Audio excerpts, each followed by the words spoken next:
everybody, and welcome to OffWorld Season 1, Episode 5.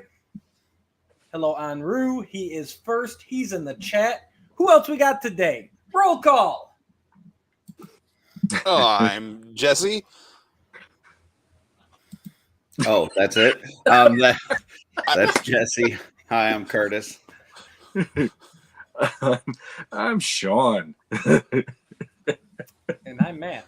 And I'm on vacation. What? And I've been drinking today. This is going to be fun. Hey, Joe, what's up? I'm on vacation. Oh, What else was I supposed to say? I mean, I don't know. we never know, Jesse, and that's why we love you, even without your Christmas lights. I'm sorry. I just got a notification. One of my favorite shows just went live. The OffWorld show. They have a killer theme song. Oh, yeah. Very good. Yeah. Yes. There we Sure. go. There we go. Beauty. There we go. I Love it. Jesse. I mean, it's not quite just being wrapped in Christmas lights, but, you know, oh my god, it's good. someday. It'll work. If we get enough subscribers eventually, Jesse. No, And I didn't even finish. no. I know where your mind's going. You're going to sidestep now and say something else, but I know where your mind's going. Not even if it's like 10,000, No. Everyone's got a number. 100,000, a I million don't. subscribers. What's your number? I don't like being wrapped up. Period. I don't even like wearing a belt. You choose how you wear the Christmas lights. You're putting them on. Let's say No. we were popular enough that you did not have to work another job, Jesse. This would just showing up here on Friday nights would be your job. Would that be enough to get you to just show up in Christmas lights? No. All right. Well, we tried. We tried, guys. Sorry. Chat's really I mean, if it disappointed. gets to the point where this is the only thing I have to do, that would be great. But now, if the Christmas lights were the requirement one time to make that a reality, that's another thing. Not, Okay. you know. Gotcha. Everyone's got a price. So you're saying there's a chance. I mean, in some alternate reality, but enough about me. Now we have to, Curtis, we have to figure out how to get to alternate realities. Beautiful. Joe Gonzalez is here. Robert's here. Kevin Dufresne's here. Joe, let's go off-world. You spelled off-world wrong, but we'll forgive you because we love you. He didn't spell it wrong. He just didn't capitalize a letter that you want to be capitalized. Right. And that's wrong. God, why? Oh. We've literally got 4 fans, and Matt's alienating one of them. If they've watched us for 5 episodes now, they love the abuse. So Don't worry, Kevin. Oh wait, that joke ran its course, right? The hammer ban is over. Yes. I'm not even touching my mouse right now. no. Well, he said he's gonna have to check the replay out anyway. So It's okay. Jesse, What? you have fans.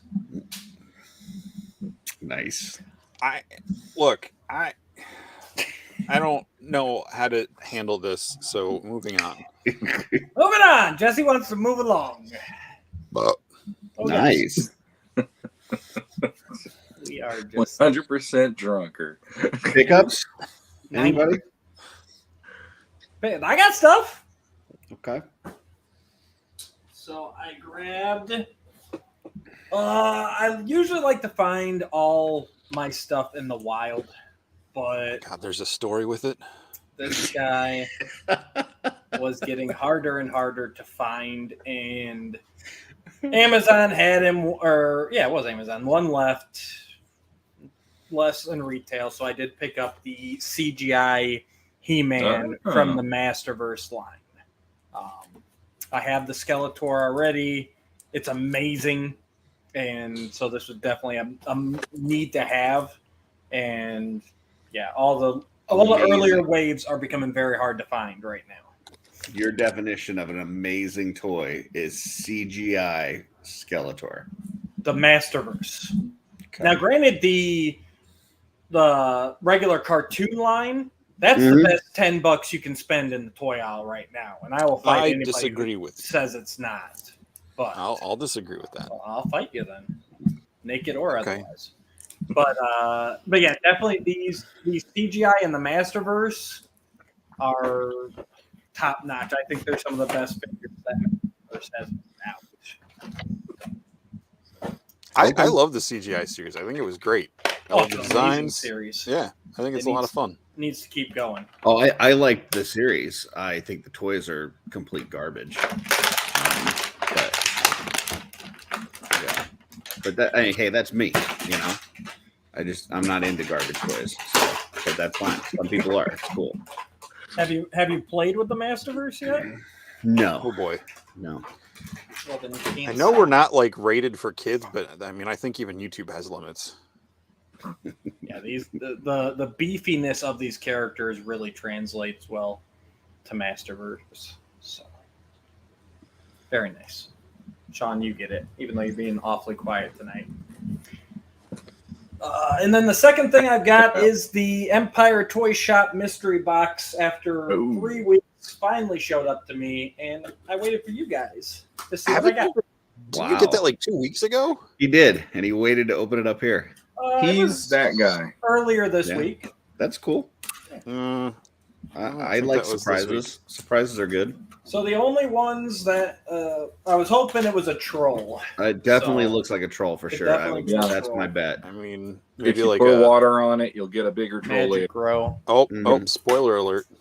But out of the ones that were offered in this wave, the only ones that I have are the Xylernian Guard and the web store tribute, who I can never say his name. So as long as it's not one of those two. Okietos. Right off the bat, I did get the extra, the Bog Goblin, Hellfire Goblin repainted head from the head pack. So I'm already making money off of this. So they gave you a bonus head. Cool. And we got... Somebody has to. Swig. Okay. All right. I like him. Yeah, this is my first goblin. So that's your first goblin? Yes. That's a good one to start with.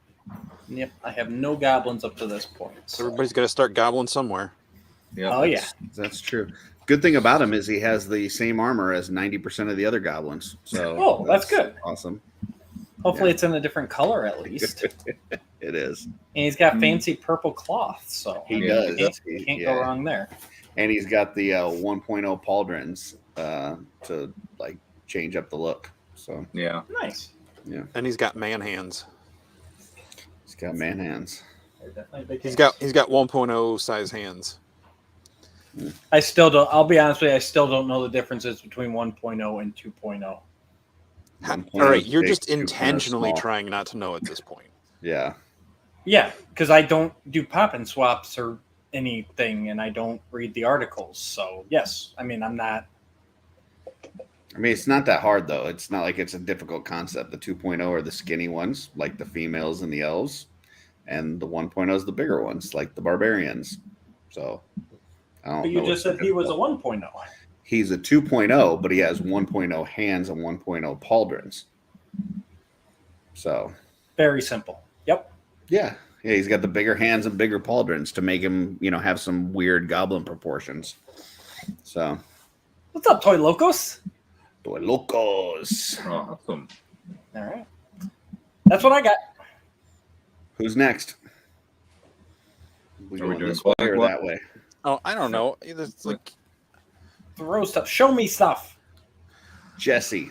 Well, I got a box of awesome stuff from Curtis this week, but it's all kind of in pieces on my desk, so I can't really show that off. Wow, he got a box of stuff for me and just destroyed it. Just said, fuck it.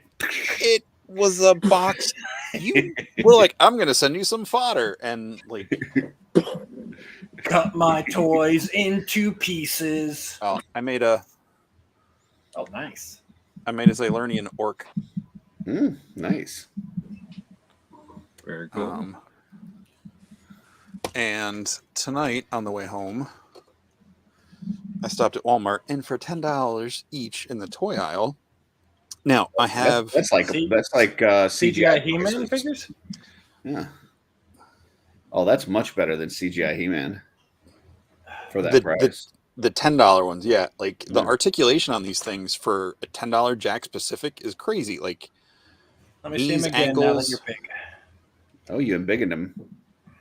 I want to see these. So I put a What is this line? it's Jack's Pacific. It's Zelda and Link from I don't know, but Okay. they're elf children. So did you add a weapon? Because I could have sworn that Link Yeah. only came with one. He comes with the sword, but I put one of the short bows and quivers Gotcha. on him from Legions, and I So you've gave already her... had to add to that $10 figure to make them cool. Gotcha. No, they would have been fine as is, but I just wanted to see if they would work. Is that the Master Sword at least? I don't know. And they Is are it like not? fully articulated and stuff. Why would you Yeah, not come with the Master Sword? elbows, shoulders, knees and toes. Beautiful. Yeah, like knees, ankle. They even have a toe kick for some reason. How do they? McFarlane does them. Wrists. I know this is an annoying question, but how do they scale with legions? They look like children. Nice. That's why I got them to be some elf children or something. They're gonna get some paint and not look so cartoony. You can Beauty. take me off. There we go. Thank you. I got you. My turn. Hit it, Curtis. Got Apocalypse. I think I showed Sean, maybe Jesse this last week, but we were off air. But Apocalypse, retro card, Marvel Legends.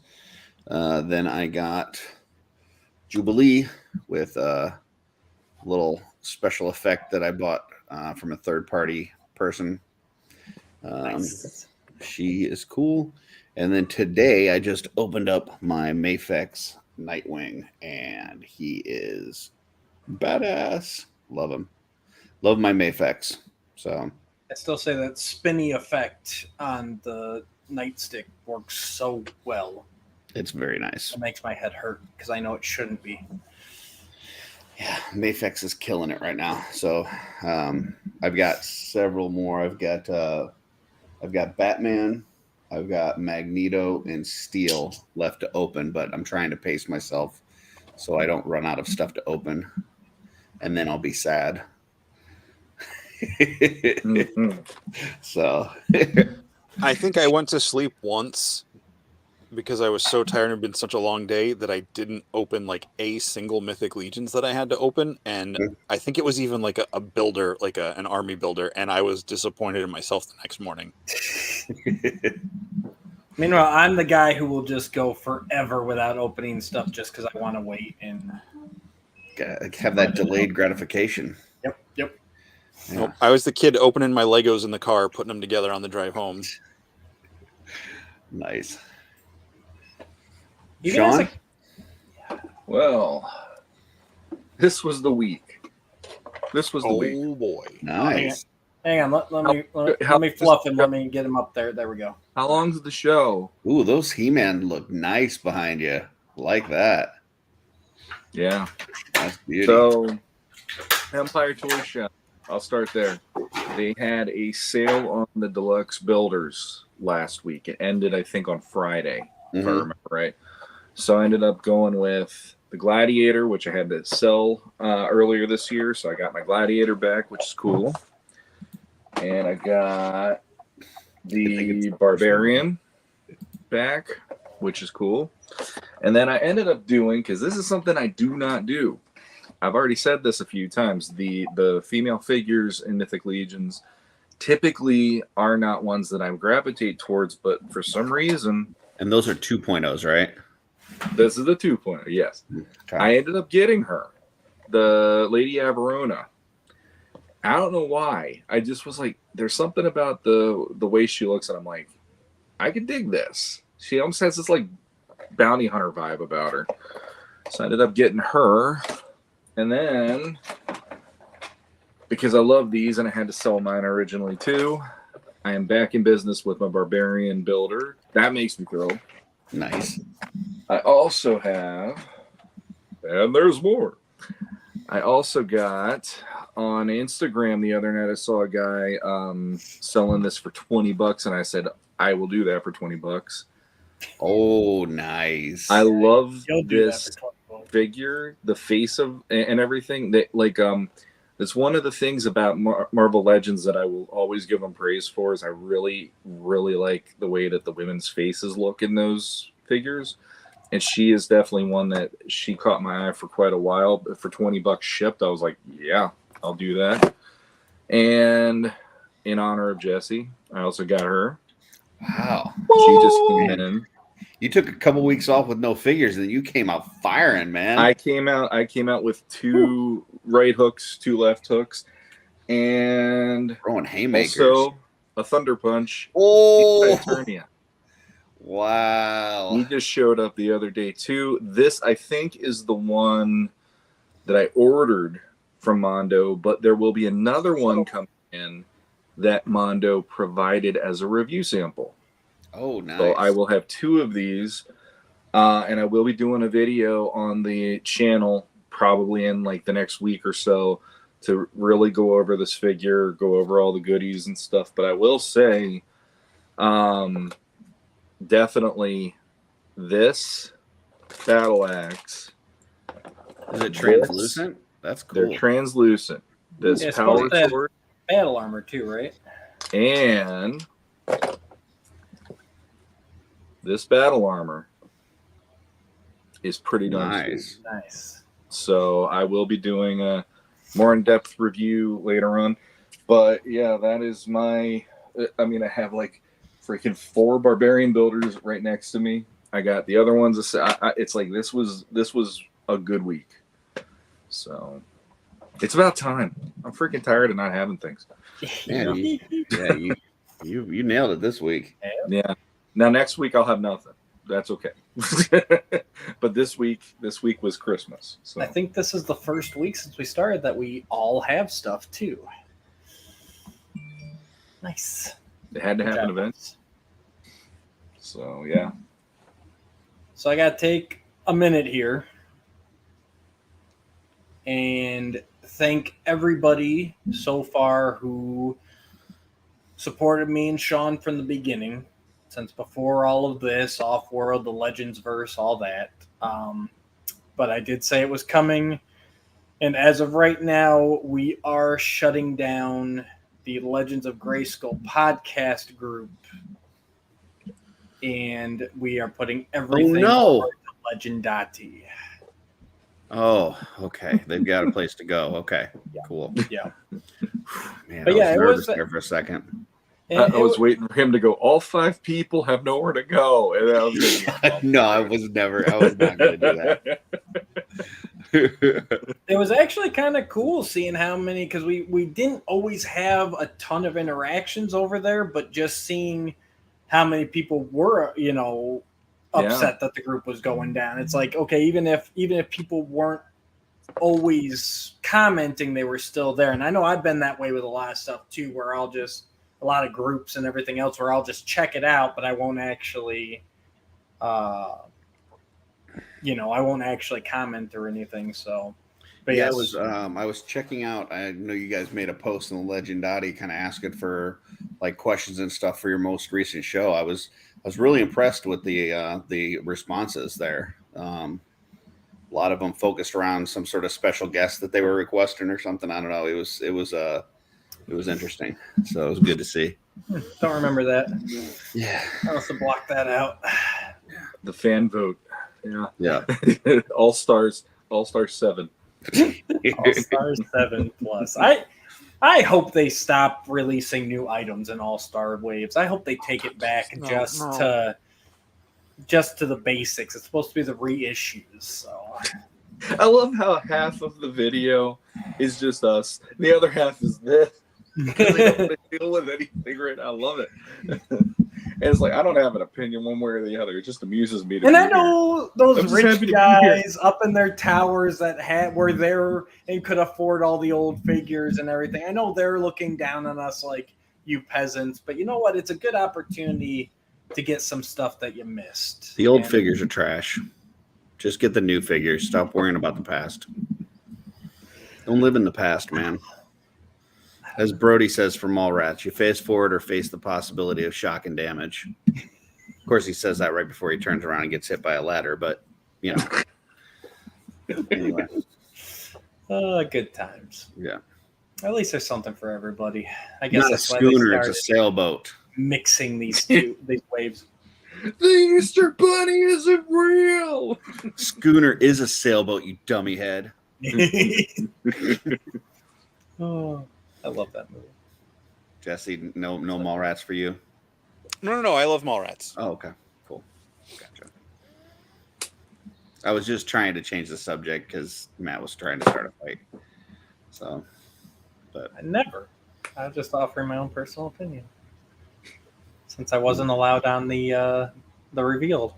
Oh yeah, you weren't allowed. It wasn't that you just didn't show up.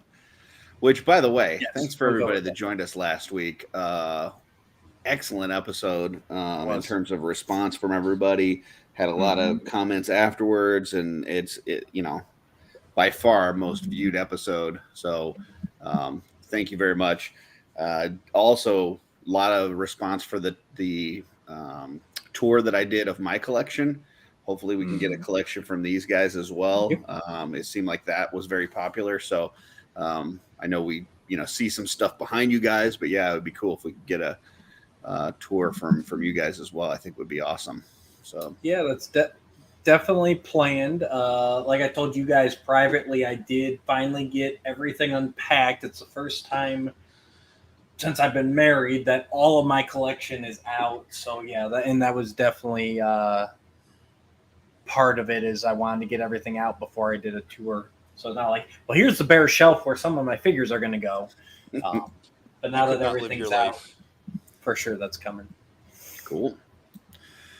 All right, we ready for topic number 1? Oh yeah, that's what it was. Wait, Top 10. Who's got an agenda tonight? This is the inevitable agenda. No. This is straight off the Dooch agenda. I'm just trying to keep it moving. Oh crap! Do we have a document? Am I Because supposed to be looking at something? you guys get tired towards the end, and then you go, "Oh, we can't really go for 4 I'm not hours." looking at any Dooch agenda. I'm Okay. on vacation.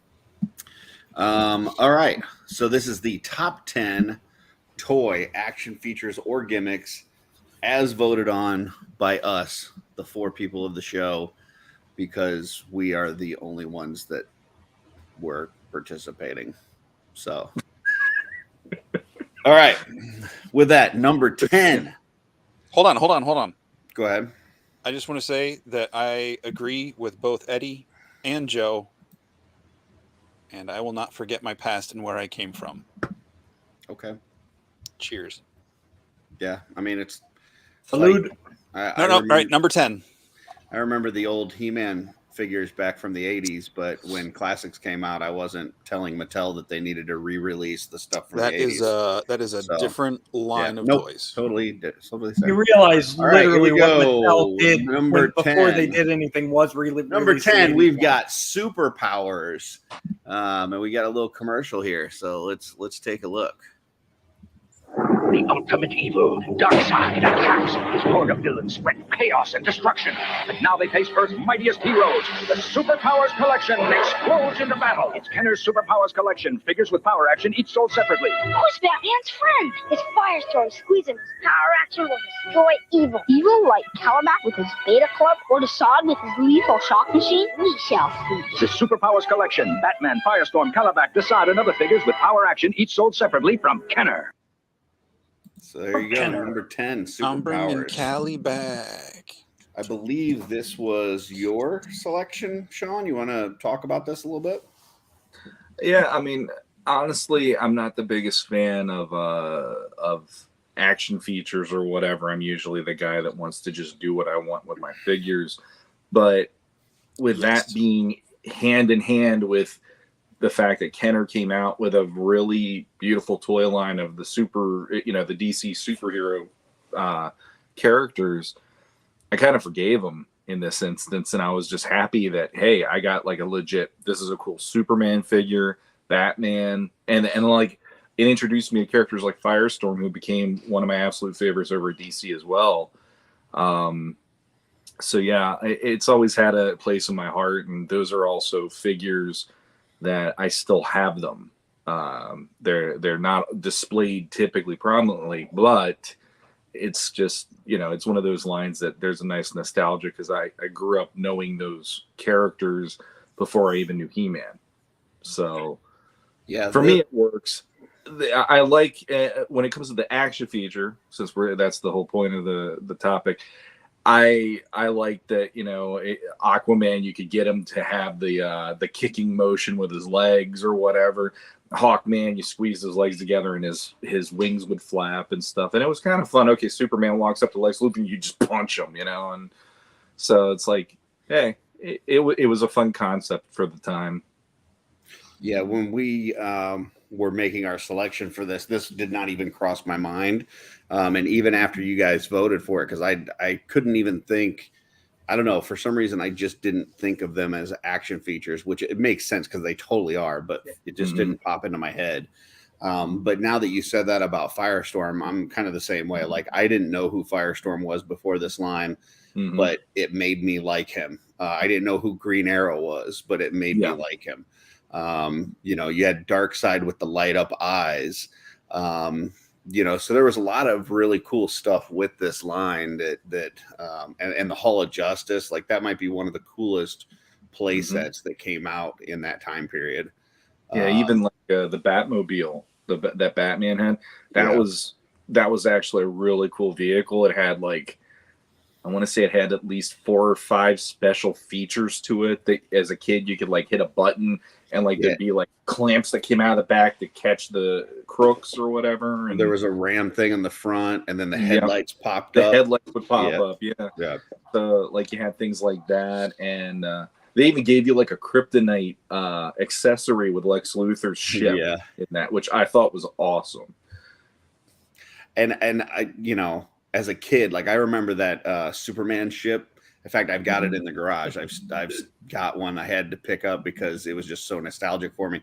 And I would fly that thing all over. And it never occurred to me that Superman doesn't need a ship.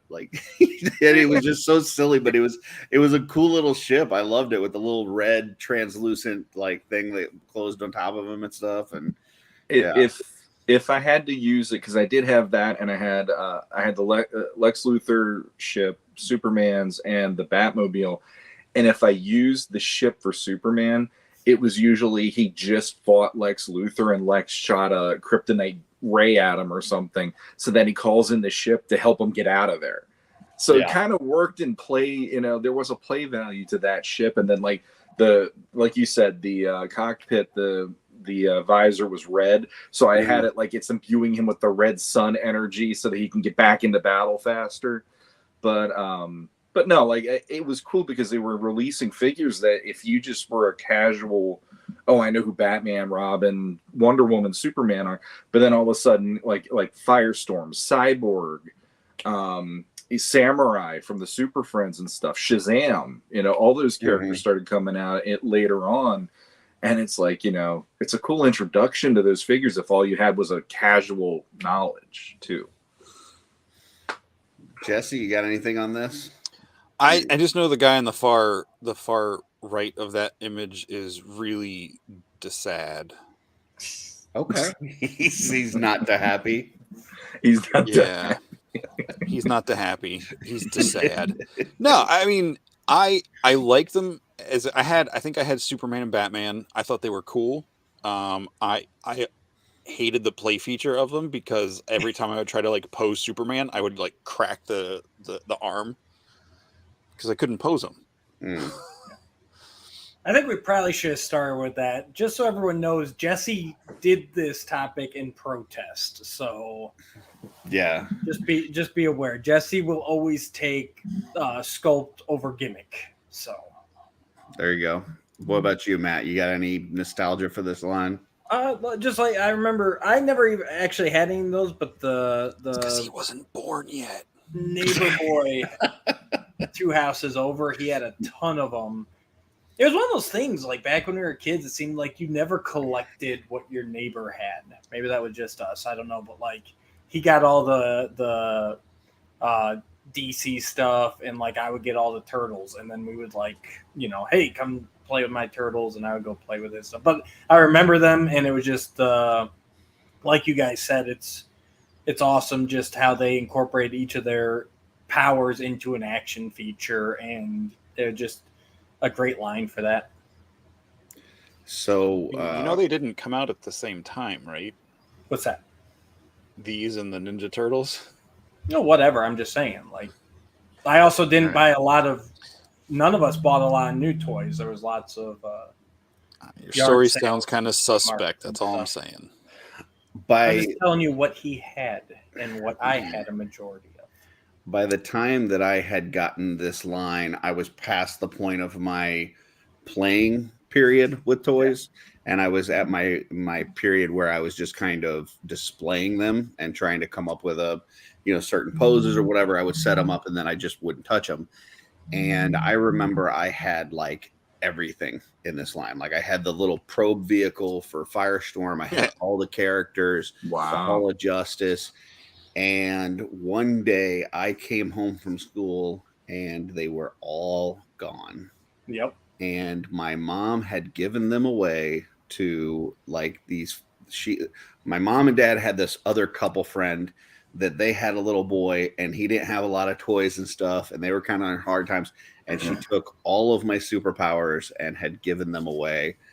And I was devastated. Wow. So yeah, that was a rough one, but it's probably why I didn't vote for this one. Too many hard numbers. Oh, geez. I think it was like last year or something. My mom just out of nowhere was like, I'm really, she's like, I really regret giving away your superpowers. I'm like, yeah, I do too. Let's just agree not to ever talk about it again. Haven't forgiven you yet. Yeah. So going forward into the future, anytime we do a topic, I will make sure that I run any of mine by you so that we don't have drama going on, because these for me, like I ended up there. I don't have all of them anymore. I have specific ones that mattered to me and that were special to me. But I was very lucky. My mom did not pull that crap with me ever. So that's not cool. I think what I've got is Superman's vehicle, and then I've got Batman and Robin with the Batmobile, and that's it. So, but yeah, really cool line.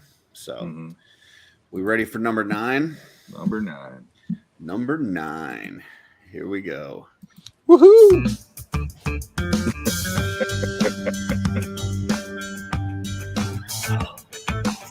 Oh yeah, I'm getting so high watching this. That is the good stuff right there. Oh yeah, look at that spine. Oh my, all at once. That's a menage a trois. 6 dinos, 1 cup. That's an orgy. And that music is not helping you think that that's not an orgy thing. Exactly. There you go. Thank you, Basin. I am now 90% more turned on than I was at the beginning of this. You're welcome. He's turned on by Magic Grow. This is Jesse's, who did this topic under protest, but he came out firing with Magic Grow capsules. Jesse, you want to talk about this one? I'm surprised it made the show, completely honest. It was not a write-off. Like, I genuinely loved these as a kid. Like, oh hell yeah, thrown in the sink. There was a different brand of one where they weren't as spongy. They were more like this weird, like gelatinous stuff. Like those, I didn't like those as much. They got way bigger, but like they would fall apart, huh? Real quick, I'm not taking over and throw it right back at you, but I'm the only one that voted with you on this, and the reason I voted with you is for the ones that you're talking about, that they were like gelatinous, spongy, slimy mess, and I couldn't find anything on them, but I could only find these type that were more the spongy ones. But yeah, go ahead. That's why I voted on them with you. Okay. Well, I couldn't remember if those had a specific name. I know those were more rare, or maybe my mom just knew I just didn't like them. But because like I think if you left it in the water too long, they would like oversaturate and like break apart. Whereas these, they just turned into like sponges, and it was always fun to get those because I thought it was cool if like you got them wet, like when you're playing in the bath or whatever when you're little. Like I had these when I was really little, and like you squish them against like the side of the tub or the wall, like they would they would like suction to the wall, like they would just hang there. Yep. Yeah, I don't know. I got a kick out of toys that had suction cups or that suction feature, I guess, in the bath. They sucked in a good way. Absolutely. Who doesn't remember these? Tossing them in the water, and even with my kids now, they've had them over the years where they'll. It's more like the other ones you said, but these are still cool too. But it's like they're in an egg, and as they grow, they like bust out of the egg. We've done those with my kids, and it's like it's just these simple things that just keep going and going generation to generation because they're just fun and simple, and it blows kids' minds. Be like, it grew. The thing I really loved about the other ones that you're talking about, the gelatinous ones, which I don't know what they're going to call, what they're really called, but I love that we're calling them gelatinous ones. Yep. But after you soaked them and they got huge, when they were wet, if you would let them sit out, they would also dry and shrink and like shrivel up. It was great. That's it. I really did like these things though. But Sean, you got anything on this one? I'm like everybody else, as a kid, I had them, and they were all like I used to like. My mom would give me like a cup or like a small glass to do the drop into, and some of them they were so big that it had that like horrible like it's filling up the glass, or whatever. You have like a little bit of imagination with it and stuff, but it's like to this day with my kids go for all these like the squishable things and all that stuff. And this would still captivate them. So that goes to show you the longevity of the simplest idea still works for even the newer techie generations. Yeah, and when I saw this video and they threw like 6 of them or whatever in the cup at the same time, I had the same reaction as you guys, like oh my god, they're just throwing them all in at once. Oh, the humanity. Yeah. So save some for later. Geez. Right. Throwing it all at once. Yeah, that's a cool one. Anything else, guys, on this one? Well, do you want to hear something really bizarre? Sure. So, like I said, I had these when I was really little, and I, for some reason, was under the impression as a kid that babies came from, like, the mom would eat, like, a blue or a pink tablet with the kid's name on it, and that's where the baby came from. And then I saw these, and I was like, oh, my gosh. That's how it happens. So... The first time Jesse saw The Matrix, he was like, I knew it. Knew it. Morpheus is trying to make him pregnant. Oh, good stuff. Oh, I love it. All right, I can tell you what, that would have been the best birth control for people, because if that's all you had to do, nobody would want to do it very often. I'll just say that much. Here we go. I never said I was very smart. I'm not picking on you. I'm thinking of it from your perspective and just going, I really wouldn't be interested in anything after puberty if that was the case. But anyway, okay. That's not how it works. I have 3 kids. For the record, Joe, I know that's not how it works now. Like, I'm talking when I was like 2 or 3 years old. Thank you, Joe, for teaching us. I can also vouch for that not being how it works. The more you know. Just because I don't have any doesn't mean I don't know how it works. So was twins like you just take 2 pills at one time? Was that the... It was a double-sized caplet. That's Siamese twins. Yeah, if you take 2 of the same color, that's where they're identical. If you take 2 different colors, then they're not. I guarantee you my thought process didn't run that far. Oh. Number 8. Ooh, what's number 8? We got... Tauntaun comes with 2 removable accessories, one saddle and reins. Saddle is used to hide backtrap door where action figures' legs disappear during the ride. Saddle is sculpted with fake legs to allow any action figures to mount noble beast. Both sides are well detailed with several saddle bags, binocular satchels, and bivouac equipment. Soft plastic reins are hauled into Tauntaun mouth. You can pull them out to remove. Movable front paws pivot from bottom to up position. Both hind legs also rotate from bottom Kenner to had the up worst position. commercials. I got to give this guy props. He's hitting all the points. To add action figures into Tauntaun Billy, remove There it saddle is. and open rubber part to simulate Luke Skywalker rescue scene. That's how babies come. No, Yeah, baby. No, that's where the babies come from.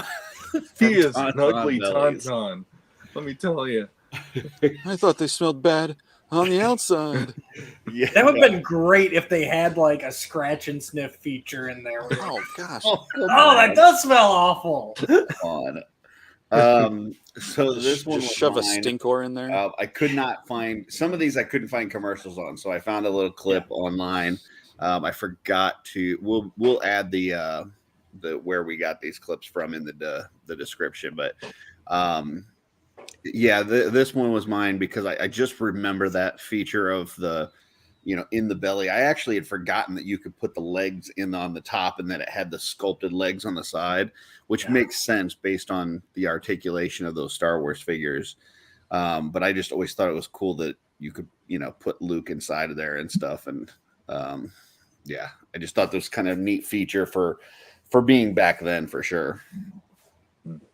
No, I completely agree. I didn't know about this until later because I did not have a lot of vintage Star Wars, and obviously I don't remember the commercials. If they even feature on the commercial, I could see them not even featuring on the commercial, just being like, "Here's the Tauntaun," and then it's just something you see when you get it. But I did find one video or one commercial for this Tauntaun, and it did not mention the belly at all. Right. It only mentioned or showed like them putting the figure in the top. Yeah, and I know all the Tauntauns had the belly. Oh, okay. That was going to be my question because does Hans come with the belly too? Like, is there one Tauntaun or are there multiples? I think they did I think this was the second release, if I remember correctly. Because if this came out in '82, that would have been 2 years after the movie. Gotcha. So Gotcha. I think this was them still farming out Empire toys until Jedi hit. Yeah. But no, it's a great feature referencing, the scene from the movie, and it's like it's something that a lot of toys didn't do that back then. Like they didn't just reference a single scene. So especially not one cutting open an animal. I mean, nothing cooler than honestly, furry chaps. I didn't even notice that the legs sculpted on the sides until he mentioned it in the video. But that is pretty cool that they did that, like to make it look like the legs are going on the outside of the Tauntaun. That was the Dungeons and Dragons did the same thing with their horses. Oh yeah, the saddle looked like they were on them, but really you're just popping the figure into a like a cubby in the back, like those. Yeah, that's how all the Star Wars beasts were. The dewback and all that, they all had that spring door. Yeah, I mean, another toy line though that you were talking, you said about the toy line focusing especially on a scene. The entire Indiana Jones toy line from the 80s was that. Like they had literally play sets of scenes from the movie, and that's part of what people say might have killed that line because they just specifically kept homing in on scenes versus anything broader out of the toy line. At least Star Wars had like random vehicles that it might just be off camera or whatever. They could have a little more invention in that toy line and stuff, but. I had the one without the opening to put Luke into, so I didn't even until I got older I didn't realize this was even a thing, and then I felt like I was gypped and my childhood was completely a lie. So yeah, I didn't even know they made one without the open belly because that's the only one I ever saw as a kid. So I must have just got the later version, but yeah, it's kind of a cool feature. Plus, you know how some plastic like it's kind of like cool to the touch. This was more lukewarm for sure. So. But he was touching it with his lips. So Curtis has been waiting a week to drop that. All right. Anything else on this one? Nope. Number 7. Number 7. Transformers, more than meets the eye. Autobots wage their battle to destroy the evil forces of the You're going to the Transformers, more than meets the eye. The Transformers, robots in disguise. It's the Decepticon communicators! Get more Autobots! The Transformers, more than meets the eye. Transformers. That's my boy right there. Yep, that was a Sean one, and I had to select a commercial for Soundwave because he's by far the coolest Transformer. So You also got Sideswipe in there, and he's my boy, so I'm okay with this on every level. That works for me. So. Go ahead, Sean. Well, I mean, if you want to talk toy action features, the entire line of this is an action feature, and it was really hard for me not to just go literally. Transformers is right there, and I know there's GoBots, I know there's other things, but Transformers has stuck with us for going on 40 years now. Or maybe it has been no, it hasn't been 40 years exactly. At least can you ban this person? Nope. Come on. Rodimus, not even Hot Rod, but Rodimus. Come on, man! Like you just Transformers, the that's a movie troll was right life there. changing. Go ahead, Sean. Hey, I'm sorry. I absolutely will say that, and I know Curtis has other opinions, but a Transformers movie truly was a life-changing movie for me in 1986 when I was 7 years old. So, but in general, not getting into all that, Transformers was one of those toy lines that it had the war between the Autobots and Decepticons, but it had enough details and enough things that it would let my parents. My parents would take a look at these toys when they buy them for me, and they find them on the floor, and they take a look at it. The amount of details, the die-cast metal involved in the original line, and on top of that, just in general, it's like a puzzle that my parents couldn't figure out. So as a kid, you felt like you were the master. I'll say it, master of the universe, by the fact that you could transform these things, and your parents were just sitting there looking dumbfounded. Don't do that. And I love that you had an assortment of things. I love that you had planes, you had cars, tractor trailers, even guns, which that was a big hot topic for me as a kid. Tape recorders, boom boxes, whatever, and it really made you look at things around you. And it's like, as a kid, I would look at things around me going, I wonder if that could be a Transformer, and I wonder what side they'd be on and all that stuff. So I mean, I always enjoyed this line. It's one of my top 5 favorites of my childhood. Yeah, it definitely made you look at cars on long family road trips a lot differently, or trucks that would go by and stuff like that.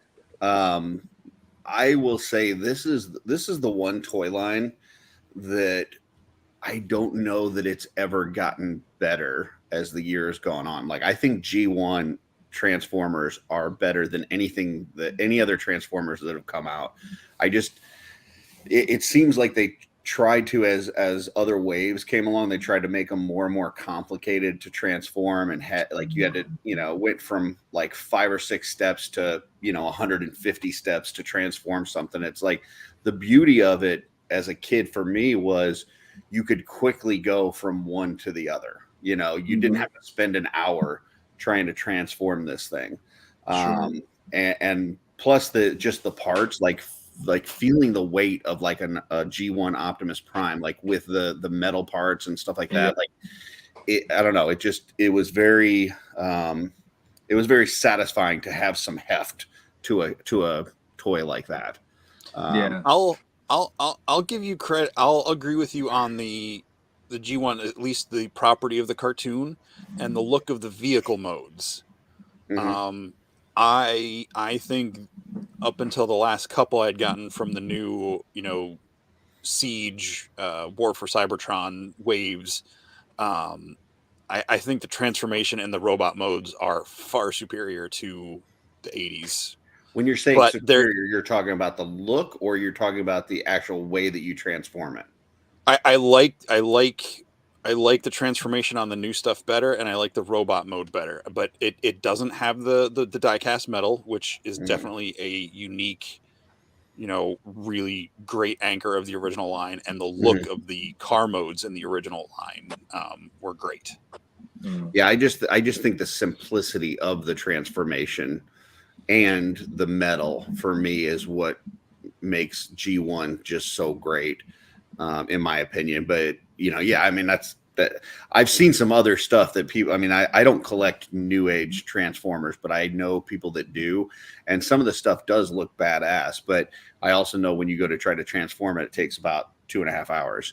So in fact, I've seen some people that it's never taken me that long to do a modern Transformer. I've seen some people that'll put it in one, like put it in the robot mode or whatever, and they won't touch it again. Like I've even heard, like Travis Bowles once said, I'm never going to transform this back because I know I'll never get it back this way again.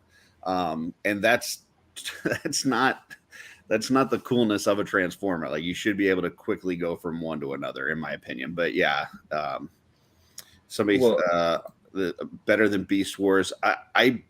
Beast Wars was cool, but I think G1 is, I don't think you get better than G1, in my opinion. So one thing that's funny to me, and then I'll let Matt jump in, I promise. But one thing that's funny to me is there's a lot of people out there who they grew up with Masters of the Universe and they want specifically the Filmation looking He-Man and everybody else, right? The funny thing was, as a kid, I was completely happy with the way the vintage figures looked. I wanted the cartoon accurate Transformers as a kid because watching that show, Ironhide looked a whole lot different than when you got the actual Ironhide figure. Same with Ratchet. There were how many that you just sat there going, if you like this figure on the cartoon, or you like that character on the cartoon, you get the figure of Ironhide. It's like, why the hell is he behind a windshield? This, so in some ways it is good that the line has progressed, that they could give them the cartoon accurate vibe, like is the new versions at least. But I completely agree, though, the die-cast metal absence really does make you go, this is literally a hunk of plastic I'm holding. Is it looking like the figure or the character I love? Yeah. But it feels almost like a 50% win versus it being the way that you always wanted it to be when you were a kid, at least. Matt?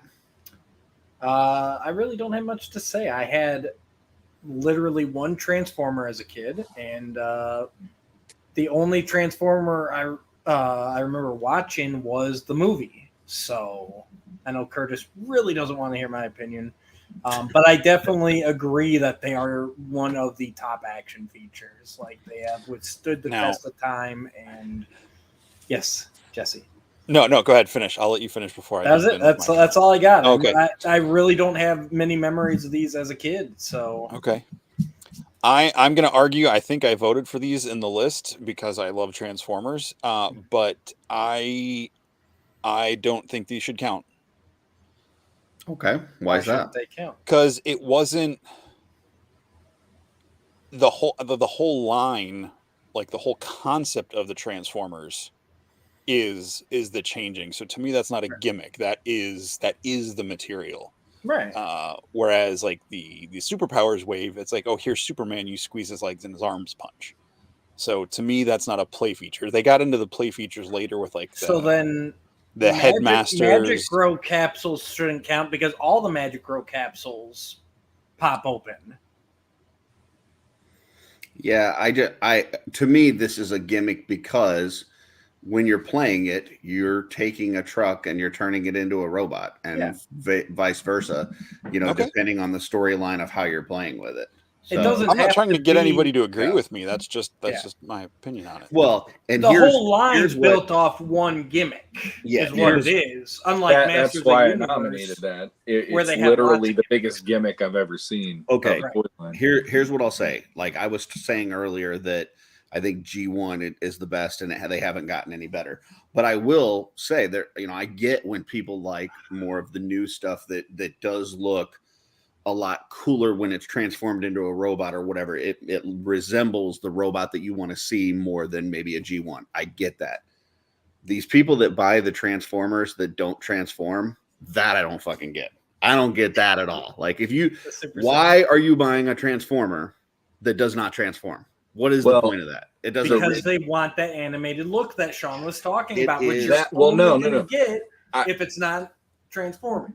There is that, but also if you love Transformers in 1989, 90-ish, and 91, The only thing you could find on the toy shelves were the Action Masters wave of Transformers, which were hideous. They but suck. at least it was Transformers. But it like as a kid, I remember really. They going, just had a I'm Transformer literally name on buying it. a Transformer that does not transform. So I'll make the best of the bad situation and go, I at least appreciate that the sculpts are fun. But like, I completely agree with Curtis on that level. But those were within the toy line.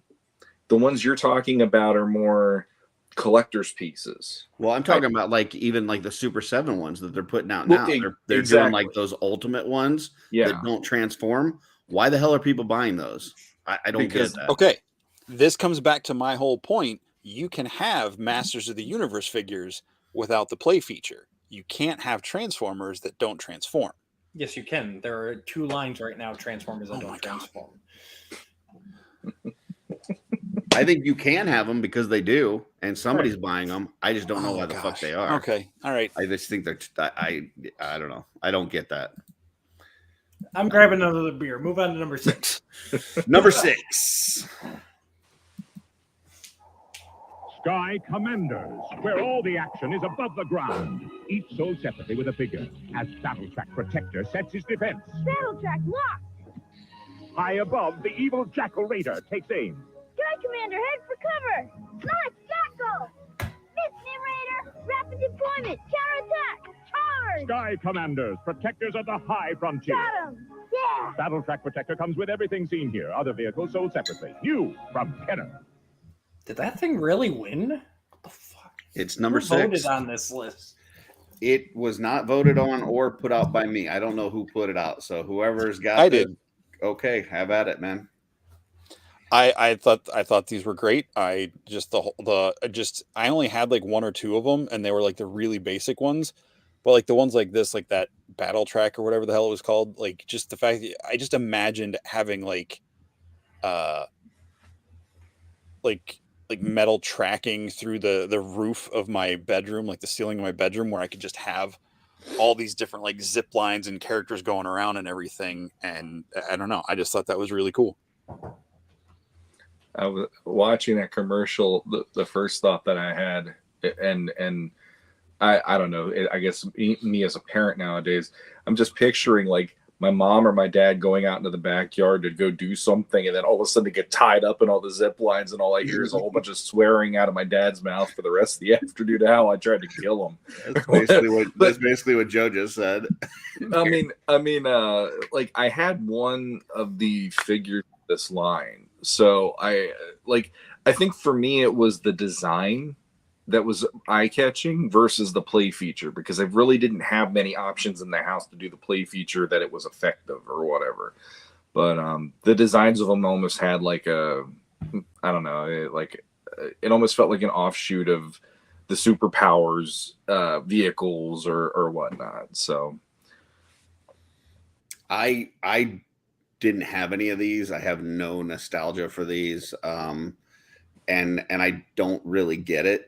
If I'm being honest, like I used Trapjaw with the little thing on the top of his head and had him go down that, or I would have him use the hook attachment and slide down a thing, or Web Store had the grappling hook, but that was like you would do that gimmick and for them to get to a certain place, and then you would continue playing.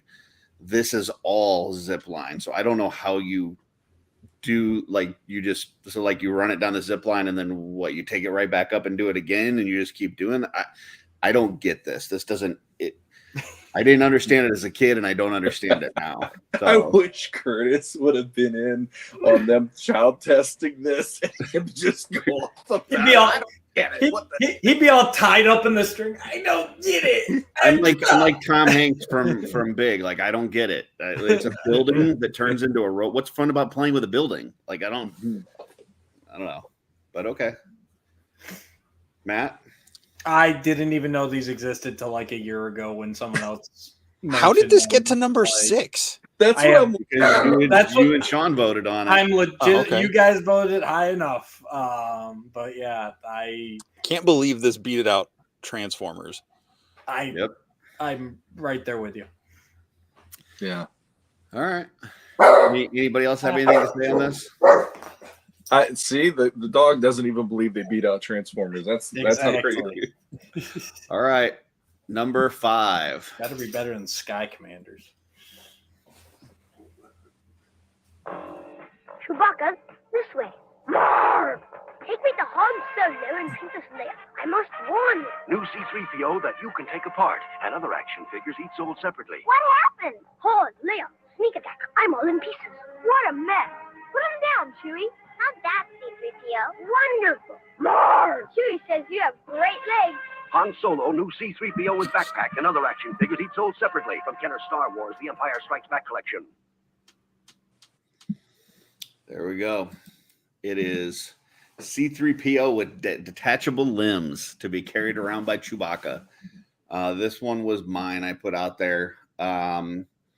It's one of those Star Wars things that's just iconic to me. Like, that whole scene from Empire where he's kind of blown to pieces and Chewbacca's working on putting them back together. And so to have that in a toy that, popped apart and you could put it back together. Now, the one thing with this is like, because it came apart and went back together, that thing had like the loosest limbs ever. It would never stand up. But the fact that you could take it apart and put it back together was pretty cool. So, yeah, I agree. Go ahead, Sean. No, I loved it. I loved the concept of it. And even though I didn't see the movie when I had the toy, I think my mom was reading me like the storybooks for all the Star Wars movies at that point. And it was just kind of cool to go, there's a part of the movie this happens. How cool is that? And that's what Star Wars toys pretty much were best at for me as a kid. Yeah. Jesse? Yeah, I loved this toy. I thought it was great. I loved the backpack. It was always a pain in the butt getting it on to Chewie, but yeah, I thought this toy was a lot of fun. I did have the super loose joints as well on him. I think even one of the arms or leg pegs broke off inside of him. Dang, that sucks. I might still have parts of him somewhere. Matt? Yeah, I didn't have him, but I love the concept. Anything that you can take apart and put back together. And again, same thing, referencing single scene in a movie. It's like awesome. So yeah, if I had this, I would take him apart constantly. I actually had my original Leonardo. I think I dropped him or something. Whatever, the glue got loose, and I could actually pop his shell apart and take all the limbs off and everything. So, and I did that constantly. So yeah, I would have, same as you, Jesse, if I'd had the C-3PO, I would have wore it out so much. He would been as loose as hell. I think now that I'm looking at this, because I put out the Tauntaun, I'm not even a Star Wars guy, but I put out the Tauntaun and the C-3PO. And I think the biggest thing is just, I was, as a kid, enthralled with Empire Strikes Back.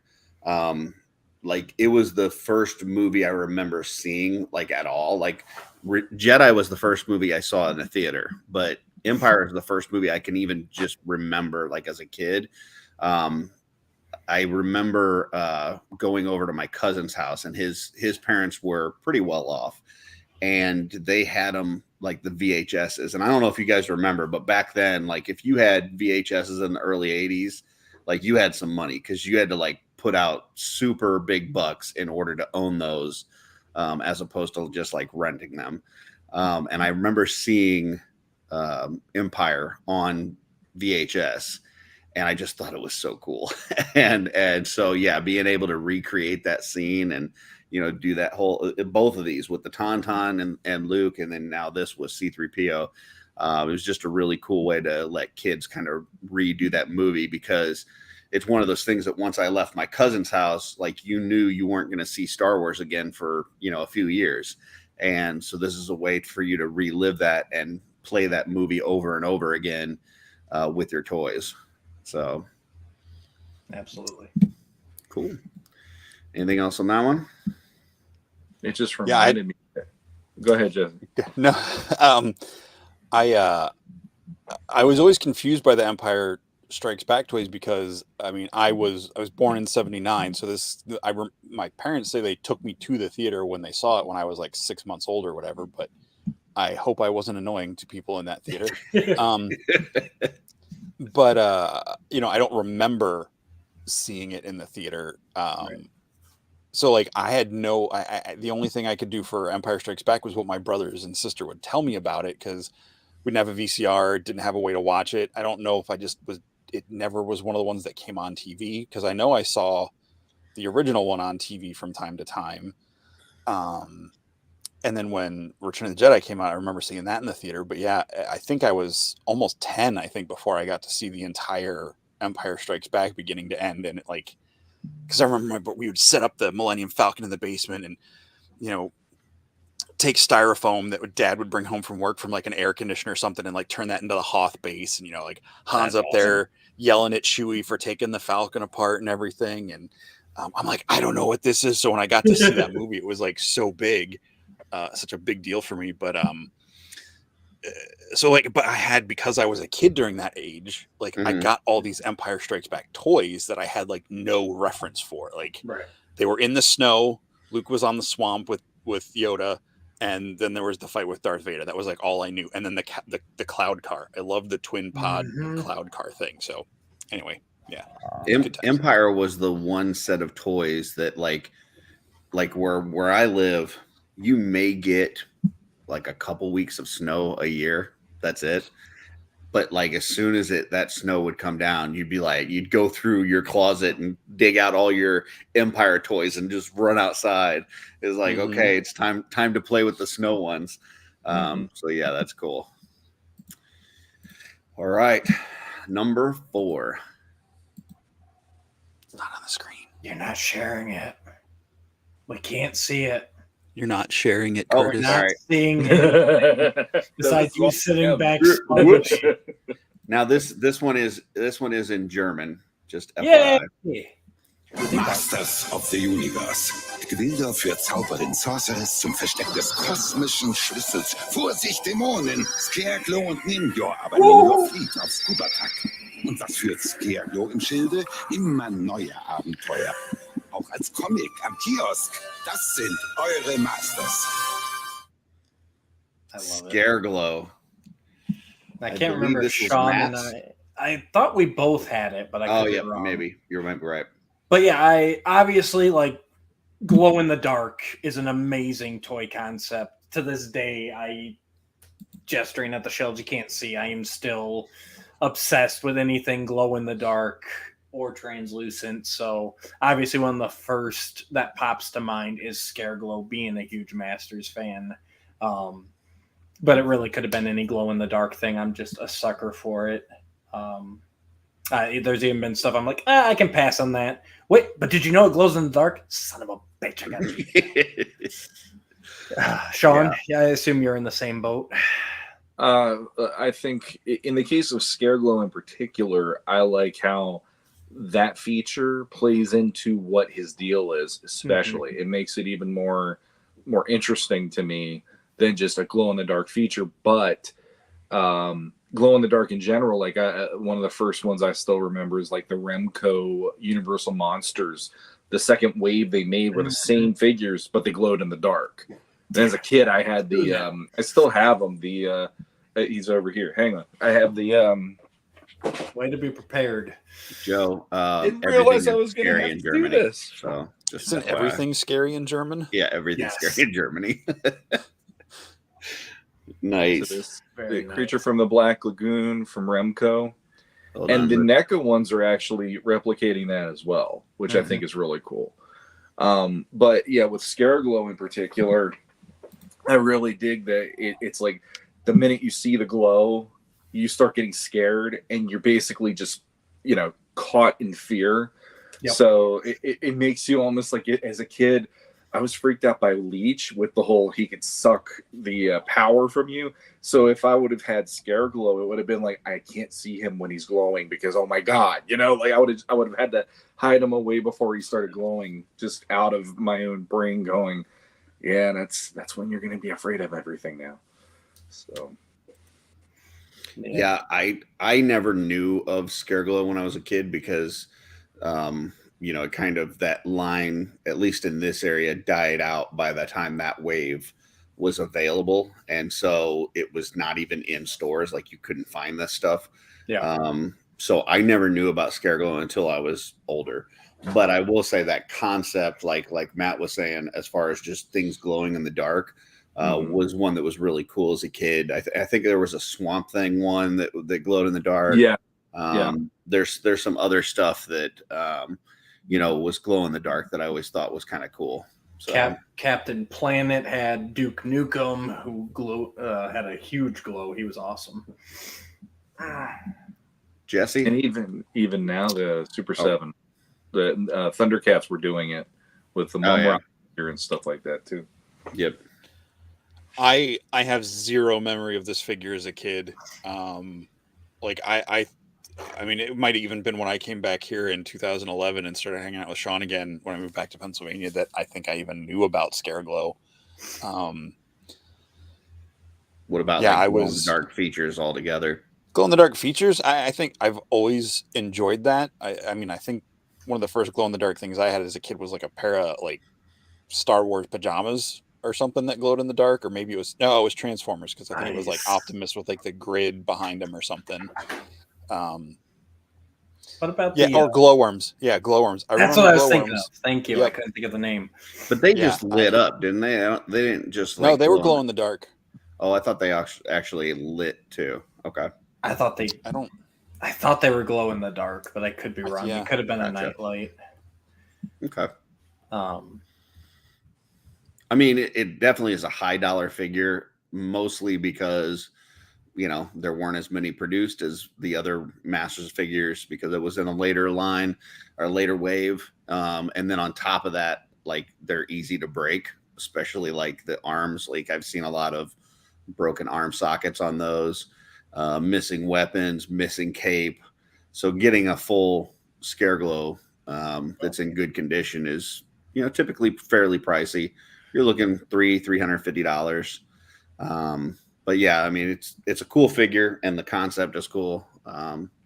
Looks like glowworms were a nightlight. So yeah. Well, there were two. There was the little plastic one. There were the little plastic ones, and then there was the one that was like the doll. That one would light up. Okay, I was thinking of the doll. So I was thinking of the little plastic other ones. Gotcha. Gotcha. Good to know.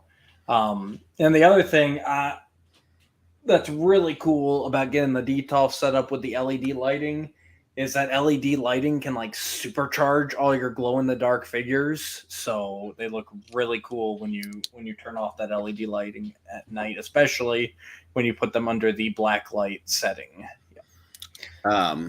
We had He-Man swords that were like they were not completely translucent, but they had some like where you could see through them, and my mom had filled them up with a glow in the dark like fluorescent powder. Yeah. So that they would light up. Me and my brother had two He-Man swords that basically lit up like lightsabers. Nice. And it was pretty awesome. And they made an actual glow in the dark role play sword as well back in the 80s. Yep. So. The New Adventures one? Is that the one you're talking about? No, the 80s. Oh, there's a regular one? There's a regular one, yep. It might have been the one that came with Skeletor. I could be wrong about that, though. But I know there was a glow-in-the-dark one. Gotcha.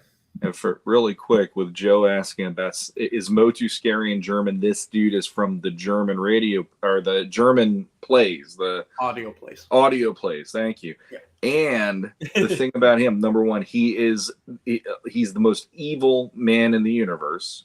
So instead of being the most powerful man in the universe, imagine the evil that you can make with this guy, which that on top of it is freaky. And then on top of that, he also says, by the power of Hellskull, and Castle Hellskull looks like an angelic face that turns demonic. Yep. So Germany had a whole nother lease on what this was about.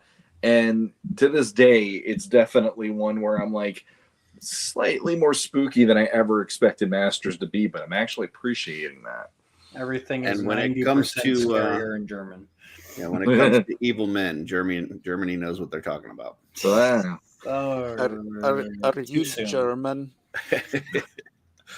All right, number 3. Battle Beast. Wood. Fire. Fire burns wood. Battle Beast. Fire. Water. Water puts out fire. Battle Beast. Water. Wood. Wood beats water. Battle Beast. Battle for the fun of it. Just activate their battle badges. I got fire. I got water. Water beats fire. Battle Beast. Wood. Fire. Fire beats wood. Battle Beast can grow into an RD. Collect all 84. Battle Beast. So Alright. I need to rub my wood to get Yes. it ready for battle. Listen, so I just want people to know that this should have easily been at least number 2, if not number 1. But Sean and Matt both snubbed this one because 100%. this was my first pick, and this was, I think, Jesse's second pick. This had a lot of votes for me and Jesse, and then Matt and Sean came in and gave it the old zipperoonie. Mhm. And let me tell you, for those of you that didn't have Battle Beast, you freaking missed out because these things were spectacular. Little anthropomorphic figures that you had no idea which faction that they were in until you rubbed the little thermal rub. And you would get one, you would get like a shark and go, oh, well, clearly this guy's with the water faction. And then you would rub the little thermal and it would go, he's a fire. And you're like, holy shit, this guy's a shark that's on fire. Like, this is a fire faction shark. This is crazy. Or you would get like a deer with antlers and you're like, well, this guy's going to be wood. And then he'd be water and you'd blow your mind. So And yeah. now, because this is one of those lines again that I only know about because of the internet. Now, so every figure could be any faction, correct? Like, so Every there were figure could be any three. faction. There were Yes. 3 sharks. There were 3. And it was like a rock, paper, scissors kind of thing. Oh yeah, So- 100%. Yeah. It's like Yeah. Joe said, sounding much more special needs. Wood. What? They sounded like the Dinobots. Yeah. like we said. That commercial was great. Thank you for that. I love the Battle Beasts. I think they were great. I actually had to pay a pretty penny to get 2 during quarantine because they are so in demand on the secondary market. They are very pricey to try to get now, especially if it has the thermal rub and their weapon, because a lot of times people lose their weapons on them. But these things were awesome, and they were little tiny figures. So if you wanted to keep one in your pocket or sneak one to school, you could definitely do that. And just like all these little creatures, these little animals and stuff. This would be my number 1 line if you were to say, hey, what line would you like them to redo today in like a 6 or 7 inch format? This would be my number 1 line that I would love for them to do. And I've seen, I know Emil just did one not too long ago as a tribute for Mythic Legions, and it was fantastic. And yeah, I just absolutely love this. So that's my take on Battle Beast. Jesse, I'm going to go to you since you didn't snub this like 2 other guys on the call. I loved them. I thought they were great. I thought it was anthropomorphic animals, so of course I was all over that. Like, that's animals were my jam back in the day, and I would not want to see them get done as a 6-inch figure line. I would want them to come out exactly as they are. Oh, nice. Yeah, I would take just that too. a straight vintage re-release of them.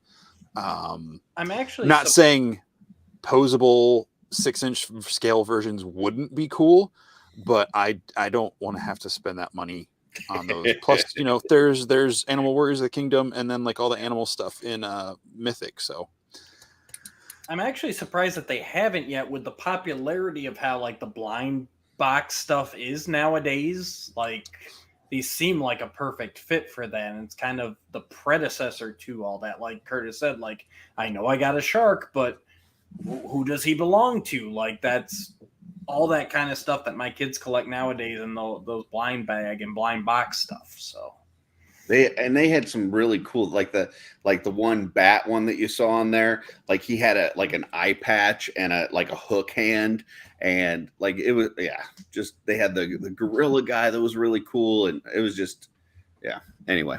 I Yeah, well, digress. And they had all the cool like play sets too that like opened up into like bases or like vehicles or whatever. Like Yeah. I never had any of them, but I always thought they were really cool. Now, Kevin's mentioning Laser Beast. Is that a spin-off of this, or is that... I've never heard of those.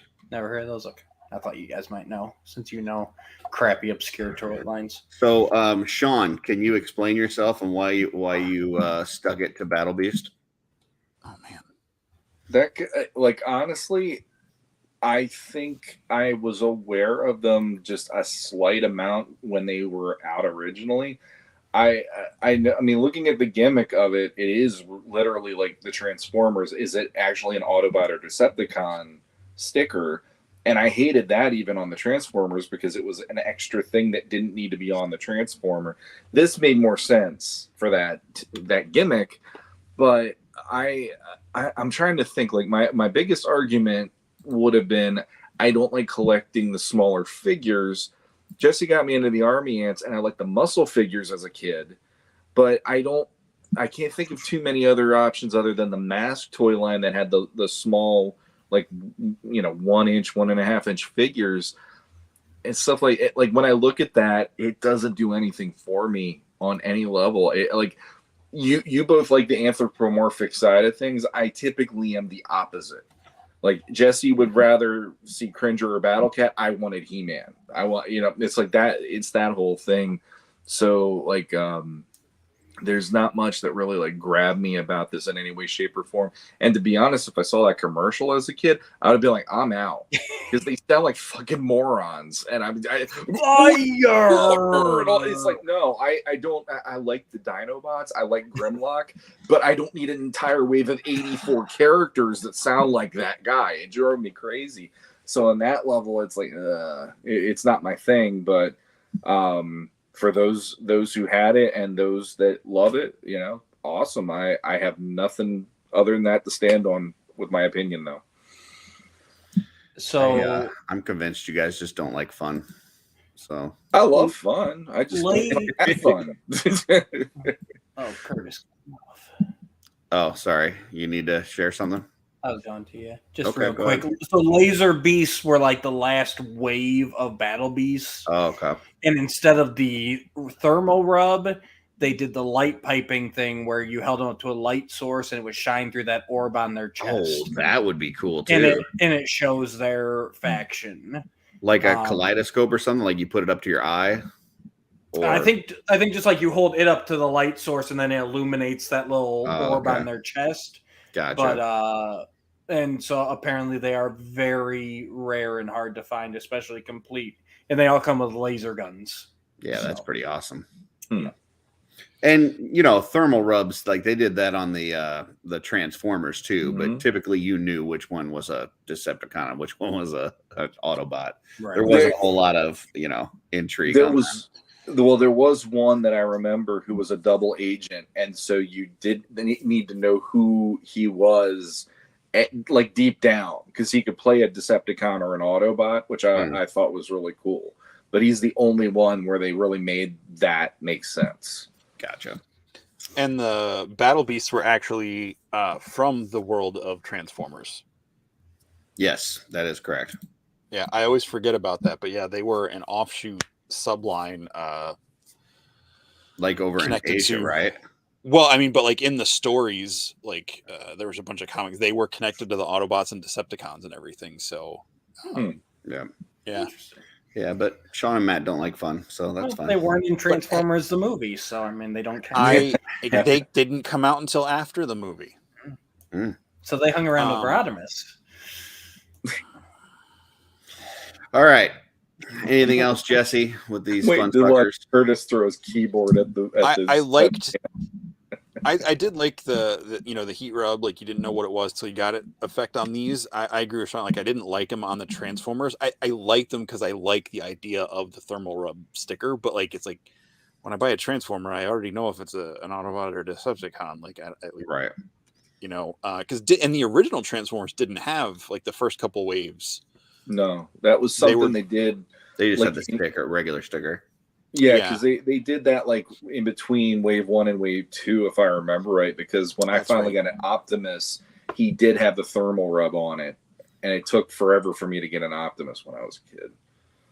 So, I'm pretty sure, yeah.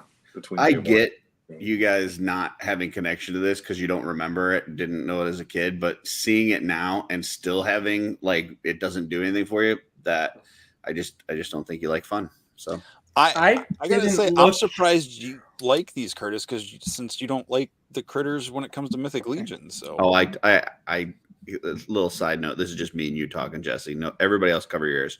I actually do like the critters and the animals and stuff. I just like giving you shit.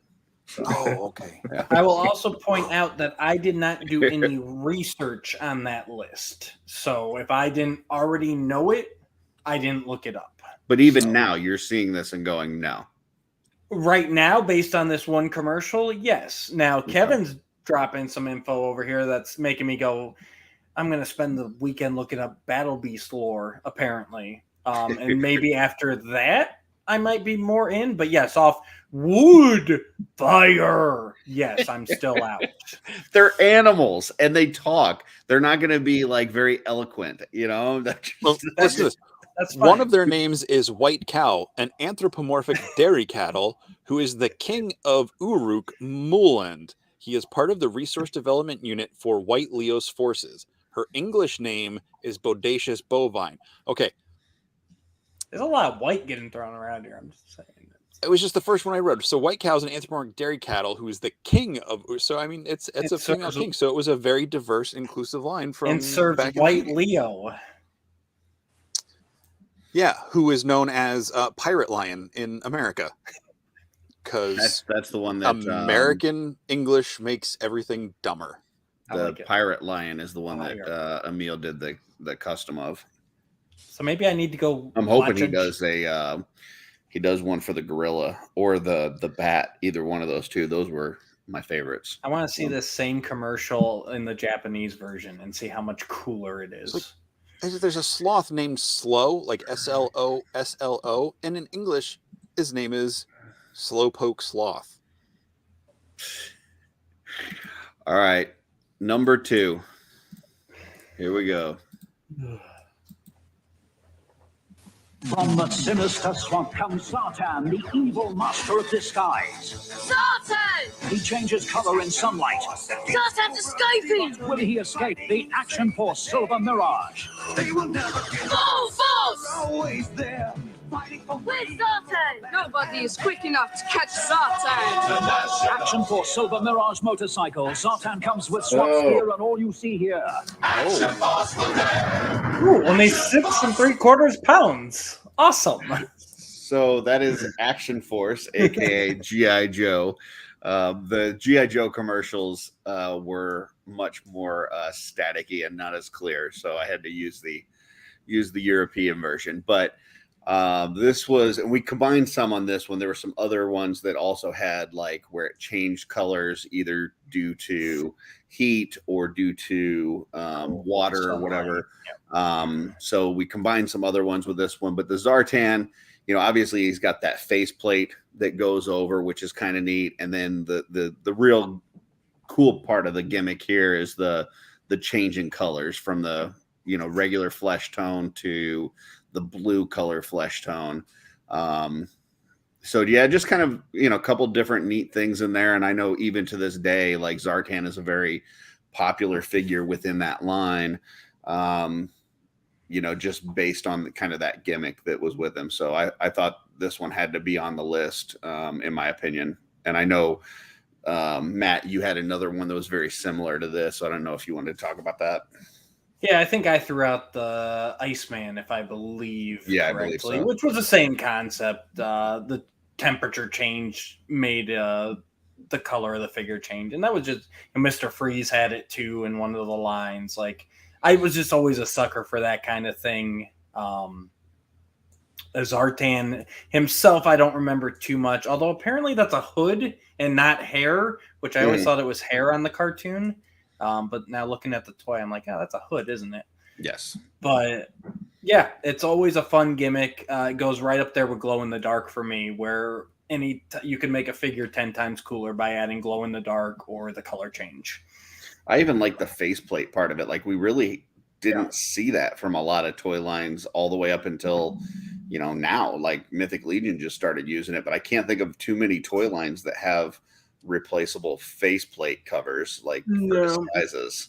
Not in that way. Manny Faces had the spin. Right. I think Chameleon from the Spider-Man line, I think he just came with extra heads. So, yeah, this was definitely probably the closest, honestly, was the Undercover Donatello, where he had that, that mask or whatever. The human face mask.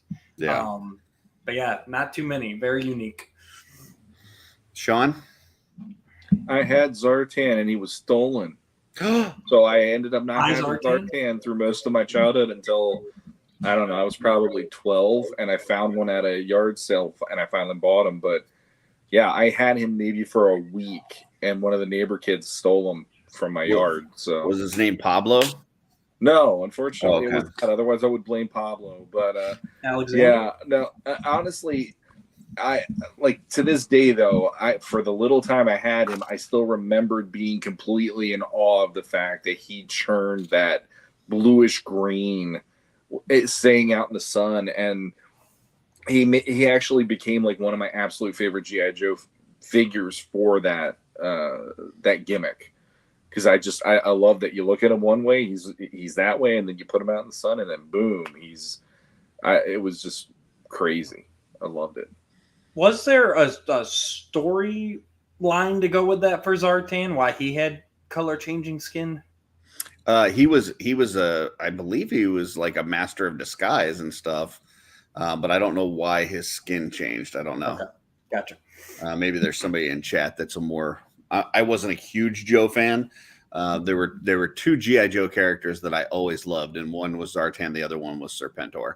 But Serpentor. Awesome. Yeah, as far as the lore and stuff, I don't know a whole lot. Yeah, I don't either. That's why I was curious. He was a chameleon, right? It could be. I think that's part of it. The blending into.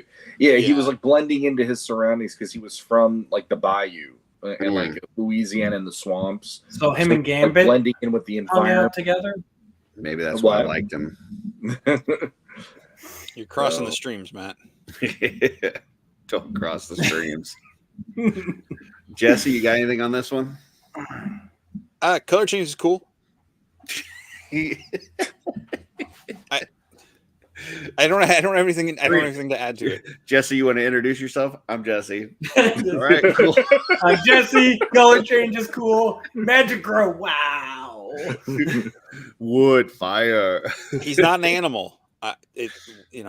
Where's my satchel? He does not have a desk with him. So. I didn't ask for the desk. But if someone were to give you the desk, you'd take it. Yeah. The longer I look at that freeze frame, the more I keep thinking Jesus is trying to tell me something. No, the hood hair. It looks. I mean, it looks like if you go to a church, it's the big Jesus that would be behind the whatever. I agree. It's like Jesus is undercover and he's trying to tell me something specific in this situation. He does have a little Jesus vibe. Oh, so. Jesse's rolling initiative. Something's about to attack us. I lost the die. No, okay. Oh boy. Make sure you add your proficiencies. Anything else on this one before we go to number one? Hope it's a troll. Number one. He-Man. Beastman's so mad for battle armor, He-Man. Beastman, battle armor, He-Man, and Skeletor each sold separately. Take that! Just a dent. And that! More dents. But look! They're gone! Only He-Man has this power. Oh, yeah? Battle armor Skeletor has it too. Now the real fun begins. Battle armor, Skeletor, and He-Man figures each sold separately from the Masters of the Universe collection. Beastman figure also sold separately from Mattel. Mattel was so aggressive back then. Number one, battle armor, He-Man and Skeletor. This is a Sean and Matt one. So go ahead. Go ahead, Sean. I went first last I time. love in the commercial the main selling point of Skeletor basically self-mutilating himself to make He-Man go, holy shit, what the fuck is wrong with you? Like he's got this armor on it. I can do it too. So to be serious, I guess, even though that was killing me. To be serious, like I don't remember a line of figures up until this where they reintroduced the main characters, but they did something special with them like this. Yeah. And then on top of that, the look of these figures as well they're pretty iconic, even right up there with the original versions, I should say. And then as a kid, I mean, geez, I couldn't even tell you how many hours I would just spend like tapping on them and just having a blast doing this. It is one of those, you just rinse, repeat. And for some reason, I never got bored with this. And the designs on top of that just popped for me. So, yeah. Yeah, and it was just so innovative and magical as a child. And actually, my Battle Armor Skeletor is one of only 3 childhood figures I still have. It still kind of works. It's very sticky. It does not work like it once did because I used it so much, and it works so well through my childhood. Like it's amazing how well it worked. True, Joe. It's just awesome. And I think this is one, unless I'm mistaken, did this get votes from all of us or no? I believe it did. Yeah. And nope.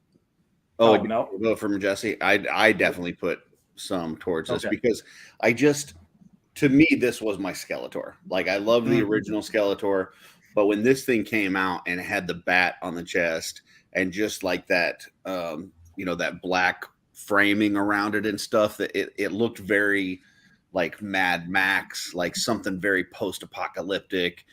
BDSM Skeletor. Yeah, Skeletor became a badass. Like if Skeletor before was okay, he was kind of that silly filmation looking Skeletor. This was badass Skeletor, and he's not messing around. So the He-Man, the Battle Armor He-Man's, I mean, the gimmick itself is pretty cool until you get dirt in there and it stops winding, which they don't tell you while that kid's playing in that commercial with it in the dirt. But yeah, you get that in there and then all of a sudden the chamber stops rolling. Yeah. But the He-Man looks okay, but the Skeletor to me, like this look here is just so iconic for him. Is definitely my favorite look. And I know today they announced the Mondo Skeletor coming out. Yeah. And this is what I'm looking forward to on that is to try to get a Battle Armor Skeletor for that Mondo. So well, with Battle Armor He-Man, like you like the bat on Skeletor's chest, and for me when I was a kid, like we had that the cross, for lack of a better term, for a while. But then when they brought out that battle armor, it looked royal. It looked like it was here's a standard on He-Man that does it's literally an H, but it looked like almost, it made me think of like the Superman as being as iconic as that logo they created for him. So, and the fact that was on the Dragon Walker too, that just made that feel like this is also his logo, and it's now like it's becoming a thing. And the funny thing is, in a lot of the stuff that came out in that time, I had no idea because I haven't looked back on it as often as some people. Those armors were a lot more prevalent than I remember in like the golden books and things where I was like, man, no wonder I love those figures because they were a lot more out there than I remember them being. Yep. And I know I for sure played with these guys more than I had both the originals and the battle armors, and I played with these guys more as my He-Man and Skeletor than I did the originals. Can I say something very controversial with you guys on the channel? This is, I mean, nobody's listening, right? It's just not a fan of the Power Sword. Never was as a kid. I didn't like that they. You mean that design, like the toy design? The toy design to where it's a half sword. Agreed. I never used it. I always used the axe and the shield. Because I just did not like the half sword. And then if you put it together as the full sword, then it was like a little bit hard for him to hold. Oh, it's ridiculous. It had the purple side, and I didn't like the purple side. So, yeah, I always use the axe and the shield instead. I mean, I use the sword, but a lot of people say like, "Oh, I always wanted like a cartoon accurate He-Man." Like was never like that as a kid. I was happy with my He-Man figure, but I always wanted a cartoon accurate full power sword. That was the one thing that I always wanted as a kid. I was always disappointed in the swords. I always thought the axe was cooler, and I always wanted him to use it in the show, like use the battle axe, because I thought that would have been cool. That and the shield a lot. That original shield that they never remake. They'll remake the axe, they'll remake the sword, but they will never remake an actual vintage shield. And that thing was so awesome. But yeah, this feature was cool, and I don't remember a whole lot of lines doing stuff like this where they would, some sort of damage. I mean, you had different action features, but this was kind of unique. And like even within the Masters line, they didn't really do this. And then when they went into like classics and now Masterverse, instead of getting the action feature, you get like the, where they give you the plates and stuff, which isn't, it's not as cool. I think in the Origins, they just did one recently, didn't they? That has the action feature or no? Yeah, but it didn't look as good. Like they were smaller. Yeah, it was weird. They took an awesome looking design and it looked really weird, but they tried at least. Just because I want him to use an axe doesn't mean he has to murder people. I mean, he used a sword in all those episodes and didn't stab anybody. So I think this is actually holding better than I thought it did. It's just not spinning well. I wonder if I throw some WD-40 or something in there, if it'll like loosen it up. I don't know, man. I'm going to be playing around with this a bit. But that is all of our top 10 action feature or gimmicks for toys. So I agree with at least 3 of those. All right. Now, let me just clear something up. Just because I didn't like the play feature didn't mean I didn't like the toys in general. Okay. Like I had that Battle Armor He-Man and I liked that look better. I did not like the battle feature. Yeah, I don't remember using the battle feature a whole lot. I loved the look of Skeletor specifically. So yeah. I used the feature. The He-Man, I used the original He-Man. Like that was my He-Man. And then the Battle Armor Skeletor was my Skeletor. So those are the two that in my playing would go against each other. So real quick here, Kevin, controversial statement. He hated the leg bands. I agree. Yeah. Why not ball and socket like the Turtles? Well, the Turtles came well after He-Man. They came out around the time as New Adventures of He-Man, and they used the ball sockets. But Remco did the ball sockets. Remco did, and actually in the same era as Masters. There is one figure from the Vintage Masters line that used sockets and not leg bands. Do you guys know who it is? Extendar. That would be my guess. Would be Extendar. Nope, it was Snout Spout. Snout. I don't think I ever had that. Ball and socket. So because you would know about the one that came with the balls. Yes, I love Snout Spout. Is one of my favorite characters. I prefer the leg bands, to be honest, at least for that era. Like G.I. Joe's had the leg bands, He-Man had the leg bands. Like that's what I was used to. As a kid, I think anything with a socket, I probably would have broke. The leg bands were like, it was. Now over time they break because they deteriorate. Yeah. But as a kid, like you had to fucking destroy that thing in order for that to. I had break. One. I found out the hard way. I had mine. I was playing. I think it was in the Wind Raider, and it was shortly after I got the figure. Like it was within the first year of owning that He-Man figure, and I played with them all over the place. And then all of a sudden, I put them onto something, and the leg popped off, and my mom heard me scream because it's like out of all the figures, it was He-Man. And then my mom was on the phone with my dad. Conveniently, he was calling us to see what was going on at home, and he can hear me. He's like, "What happened? Is he okay?" And she's like, "His He-Man broke." And then he's like, "You mean I gotta stop by Toys R Us on the way home?" She's like, "If you don't, he won't stop." And he came through the door with a new He-Man, and I finally knew how not to cry for the rest of the night. Yeah, that's all it took to get a new He-Man. Shit. Just had to at my house, yes, because my dad just didn't. My dad was already in his late 50s. He didn't want to deal with this garbage. He was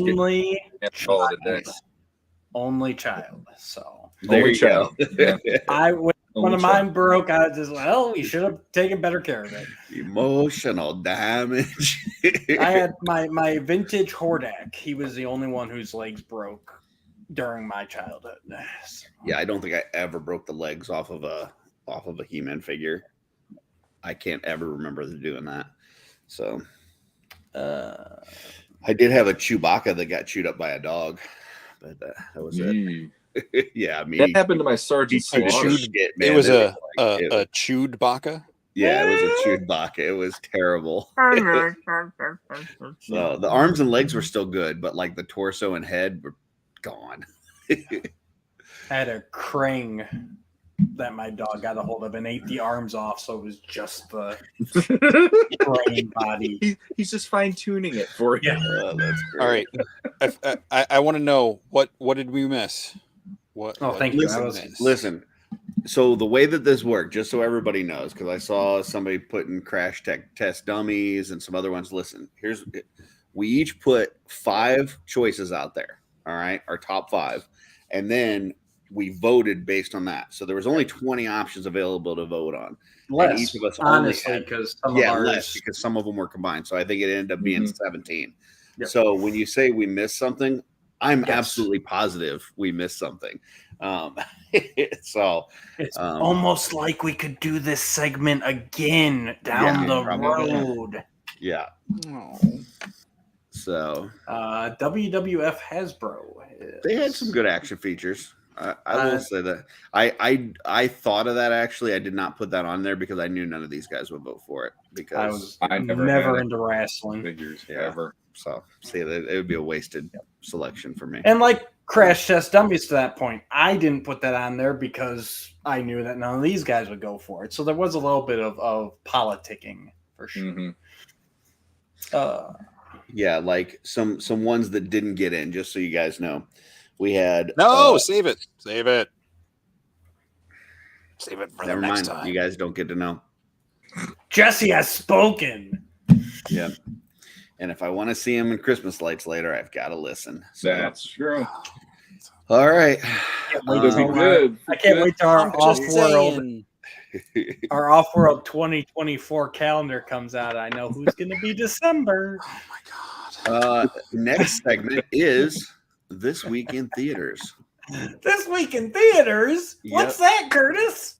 That is where we select a year from Matt's great wheel with Jesse rolling a die. Oh, I got and then we look at This Week in Theaters from that year and see what we would have watched if we were to go back in time. So here's our wheel with the proper title.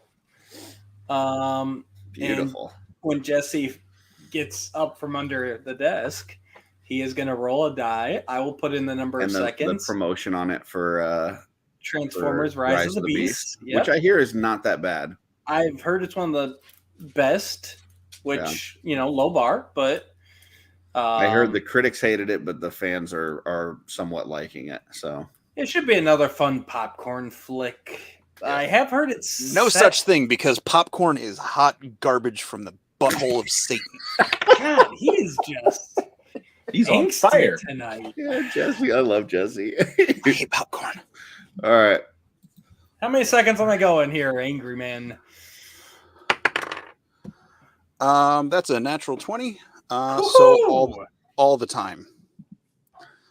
All right, 20 seconds. Do we add any proficiencies? No. 84. 20 seconds. And this has the years on it from 1980 to 2000, I think is what we decided on. Beautiful. Yep. And here we go. All right, that's trippy as shit. And the thing is on the far left. So Yep. That And tiny little it'll dimple pop that up nobody can too. see. It'll pop up. 1988. 1988. I was 1988. 3 years old. Let me stop sharing so Curtis can do his thing. There you go, Curtis. Take it away. All right, let's spin that wheel down to 19. Kevin, I'm sorry for giving you emotional damage. And we're going to scroll down to June 3 through 9. Today is the 9th, so here we go. And we're looking at the top 10. Wow. Here we go. Oh. We got Crocodile Dundee number 2, Big, which we just talked about, Rambo 3, Funny Farm, Willow, Colors, Beetlejuice, Friday the 13th Part 7, The New Blood, Moonstruck, and then 3 Men and a Baby. I gotta say, this one probably is the one that I know the most films from that we've done so far. Is Moonstruck, is that the Cher movie? That is the Cher and Nicolas Cage. Nicolas Cage, yeah. Yep. And Friday the 13th was on 7 already in 1988. When did the first one come out? We're not talking about that. Good question. I'm curious. It seems like that means they've been releasing more than one a year, but I could be wrong.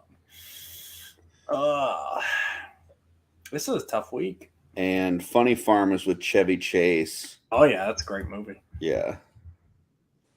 Where he's like writing a book. Yeah, that was okay. So that's pretty funny. Yeah, Friday the 13th came out in 1980, so like they were knocking those out basically one a year. That's crazy. So 80, I was about to turn 9, so I was not quite a year away from meeting Sean at this point. Mm-hmm. Yeah, Okay. I was 3. So all right. So we start at the top. Matt. damn you! Who does this order? No, wait, no. No. June 88. I was Not about the to turn. top? No, I already knew Sean. Sorry. This was the first summer we were friends. This is All right. I know we've only done like a week of this, but this is the hardest week yet. So many good choices there. I've actually seen every movie on this list. Colors is the only one that is not ringing a bell at all for me. So That's that's Whoopi Goldberg, isn't it? That was, I That think, is the Colors Color was Purple. Sean Penn. That was like a cop movie. Oh, gotcha. Sean I'm thinking Penn of and yeah, Color Purple. what's his name? Robert Duvall, I think. I could be wrong about that part. Sean Penn, Don Cheadle. Okay, I don't think I've seen this. No, Yeah, I don't know what this is. It's a Now, cop movie, though. if this was Okay. Crocodile Dundee 1, this would be hands down easy. While I did enjoy 2, it obviously was nowhere near the greatness of 1. So to me, it comes down, honestly, between Big and Funny Farm. And I think Funny Farm would have to win out. I've always loved Chevy Chase. So, yeah, I'm going to go Funny Farm. Okay. I think I know Jesse's answer, but go ahead, Jesse. Well, I've seen all but 3 of these movies, and hands down, I'm going to Willow. That's what I figured. This is Crocodile Dundee 2, which does not matter because neither one of them would beat most of the movies on this list. So I don't know why that's even a point to make. Rambo 3, hot garbage. Willow's pretty How am I the good. one giving people emotional damage when Curtis is just throwing fights out every 2 Oh, seconds? Rambo 3, come on, that's garbage. Rambo 3. Oh no, yeah, I Rambo mean, 2's they good. all are. But, Willow's pretty good. Colors didn't see. Beetlejuice is phenomenal. Friday 13th's terrible. Moonstruck, 3 Men and a Baby. Why are you going through all that of is them? a great movie. Don't even. Yeah. I'm thinking it's going to have to be Beetlejuice is out. It's Willow, Funny Farm, or Big. I'm going to have to go Big. I think just the toy aspect, he gets to make it with an older lady. That's called statutory rape. Not when he's in an adult body. Not in the 80s, it wasn't. I don't know the rules. rules. It depends on your point of view, because the second Wonder Woman movie has quite a divisive thing about body swap too. So he gets to spit out the caviar. Yeah, I'm gonna go Big. I will be in the same theater as Jesse, because Willow is the one out of this list that it's piquing my interest still, because I still enjoy that one. Still, it doesn't hold up completely today, but it's still a fun movie. Yep. Still better than the Disney Plus series. So good selections though there. Yeah, that's a heck of a week. Honestly, I'd just like to spend a whole Saturday in the theater there and just see half of those movies. Kevin said, "Good morning, Vietnam." Jeez. He would also go to Willow along with you guys. That's cool. So that was week. Hold on. I believe you meant to say Willow would be your peck. Wow. I don't think that's what he meant to say. And no, it's not from any certain point of view or a matter of opinion. Statutory rape is activity between one of the individuals is below the age of consent. But he was not at the time. He was not. He was just big. He was still 12 or whatever. It was the 80s. He was in an adult body, though. I don't know. Nope, doesn't matter. It's all right when the woman's older. No, it's not. I don't know if that's correct, Jesse. If he's in an older body. He's not in an older body. He's in a bigger body. That is the whole point. He didn't ask to be older. He just asked to be big. But he wasn't just tall. It's not like they stretched him out. Like he was an adult. He had he had a shave and stuff like that. Nope. With his mind. Nope. That was week 1 in the theaters for Big. That was week 3 for Willow. So Willow was kind of holding strong. And Crocodile Dundee was holding strong. That was week 3 that was week for 3 that. for Crocodile Dundee. And that's a long ass movie. Yeah. 3 Men and a Baby. That was week 29. Holy shit. I'm telling you, that movie is that amazing. I don't know what's wrong with you. No, it's a great movie. It's okay. Out of this list, it would have been like 5 for me. I would have seen Beetlejuice, Willow, Funny Farm, Big all before that. Yeah. So Like I said, I'm spending a whole Saturday in theater this week. This is a Now, mine would have been Willow, Crocodile Dundee 2, 3 Men and a Baby, then Big, then Funny Farm. Jesse's got Forget some the problems rest. with Big. No. I like Big. I'm just saying Ever since he looked up the statutory rape. Nope, it is what it is. I mean, we're talking about a movie where he imaginarily grows up. Like, I don't know that the rules apply. I think you have to suspend Just saying your the law imagination for a is the second. law in that regard. I'm just saying that by and do definition, we know that's that what they it was. actually had sex? Like, we know that they were making out and stuff, but I guess we just assume because it's not, I'd have to go rewatch the movie now to answer that. I'm pretty sure I watched it a couple of years ago, and it is. It might not be explicitly said, but it is. It gave you more creepy than vibes. heavily implied. It did not hold up, is what you're saying? No, I'm not. That's not what I'm saying. Okay. All right. Next. Just say running a red light's running a red light, whether you're old enough to drive or not. Okay. I don't think age has anything to do. I was gonna say if you're illegally driving, they're gonna take you for right. that. They're not gonna Right, take you but for that's the red on light. top of the rest of the think they problem. would. Okay, so what if the red light was red, but somebody had put something over it to where what you saw was green? Oh my god. Because it was sometimes red, when I but turn it left, appeared I'm green. really going He upside was down, 12, and but he the appeared dog like is he was really a 20-something. cat, and there's She something had stuck no in my idea leg. that he wasn't 20-something. She had no idea. It's not like she knew he was Get him, 12. Jesse, get him. Nope. We're not going down. After this she long found conversation out on that he live was TV. 12, if she then did something, yeah, that would be bad. But she didn't. She cut ties. I'd been pretty mad though. She wasn't near as mad as I would have been. I've been like, what the fuck? I mean, all I'm saying is just don't be surprised if Chris Hansen shows up in someone's kitchen when you go over some iced tea sometime. I'm not saying that I would do that stuff. I'm just saying in that movie, I never got the vibe that it was anything bad, but especially on her end because she had no idea.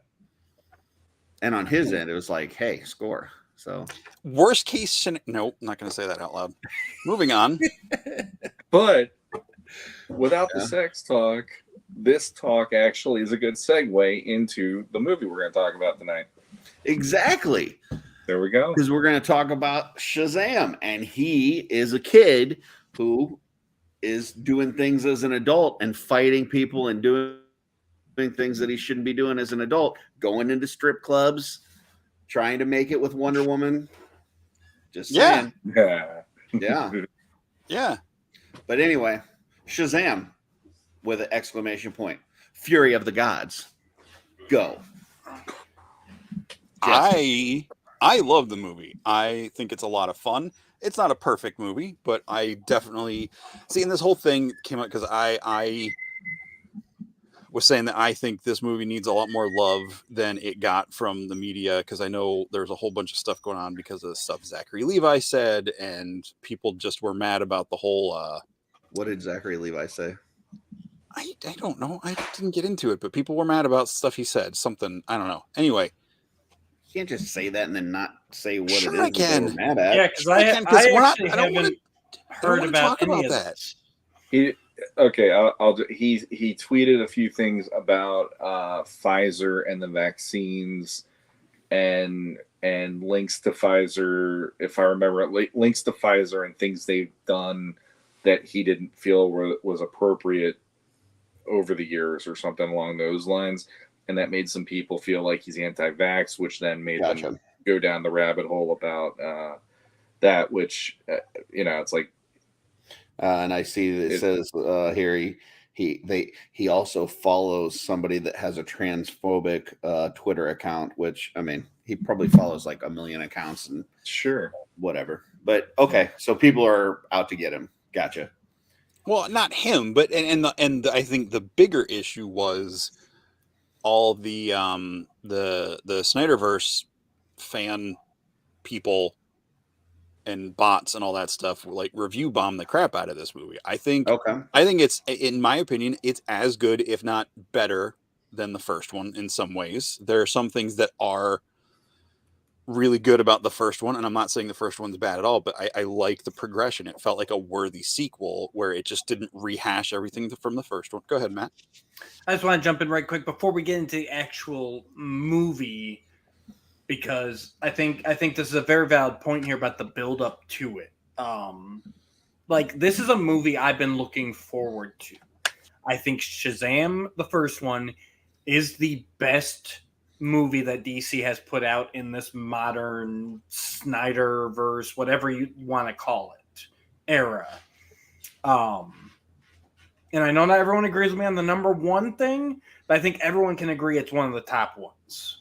Here's what I would say. I think what you're trying to get at is it suffered at the box office due to some of the other shit going on within DC. Exactly. Very similar to, now, keep in mind with this example here, I'm not saying this is a good movie, but the Dark Phoenix movie with the X-Men, at that point, Fox had already sold the rights to the X-Men. Exactly. So everybody knew that this thing, whether it was good or not, wasn't going anywhere. Yep. So it was like, why go to this movie if this is the end and there's not going to be anything after it? Now, it turned out to be a really shitty movie anyway, so it doesn't matter. Right. Duh. But for this one, same point. But They same announced kind of thing here, where you're like, they're getting ready to restart. They're James doing all Gunn this is kind of taking stuff. This over. is kind of left over from the previous incarnation of DC. And so I do think that probably affected some of the box office numbers. And it's one where, like, you guys told me the release date in our group chat.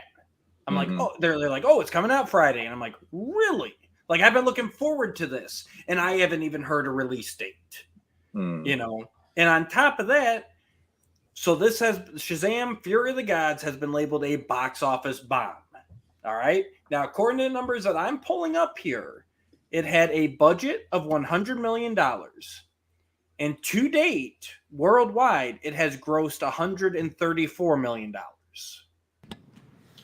Now, granted, you can make the argument that that's not a huge gain, but how do we say when it made $34 million over its budget that it's a box office bomb? For a superhero movie, though, that's still considered not great financially. Not great. Yeah. But a bomb? Come on. Well, I don't know if I would say a bomb, but it's not good.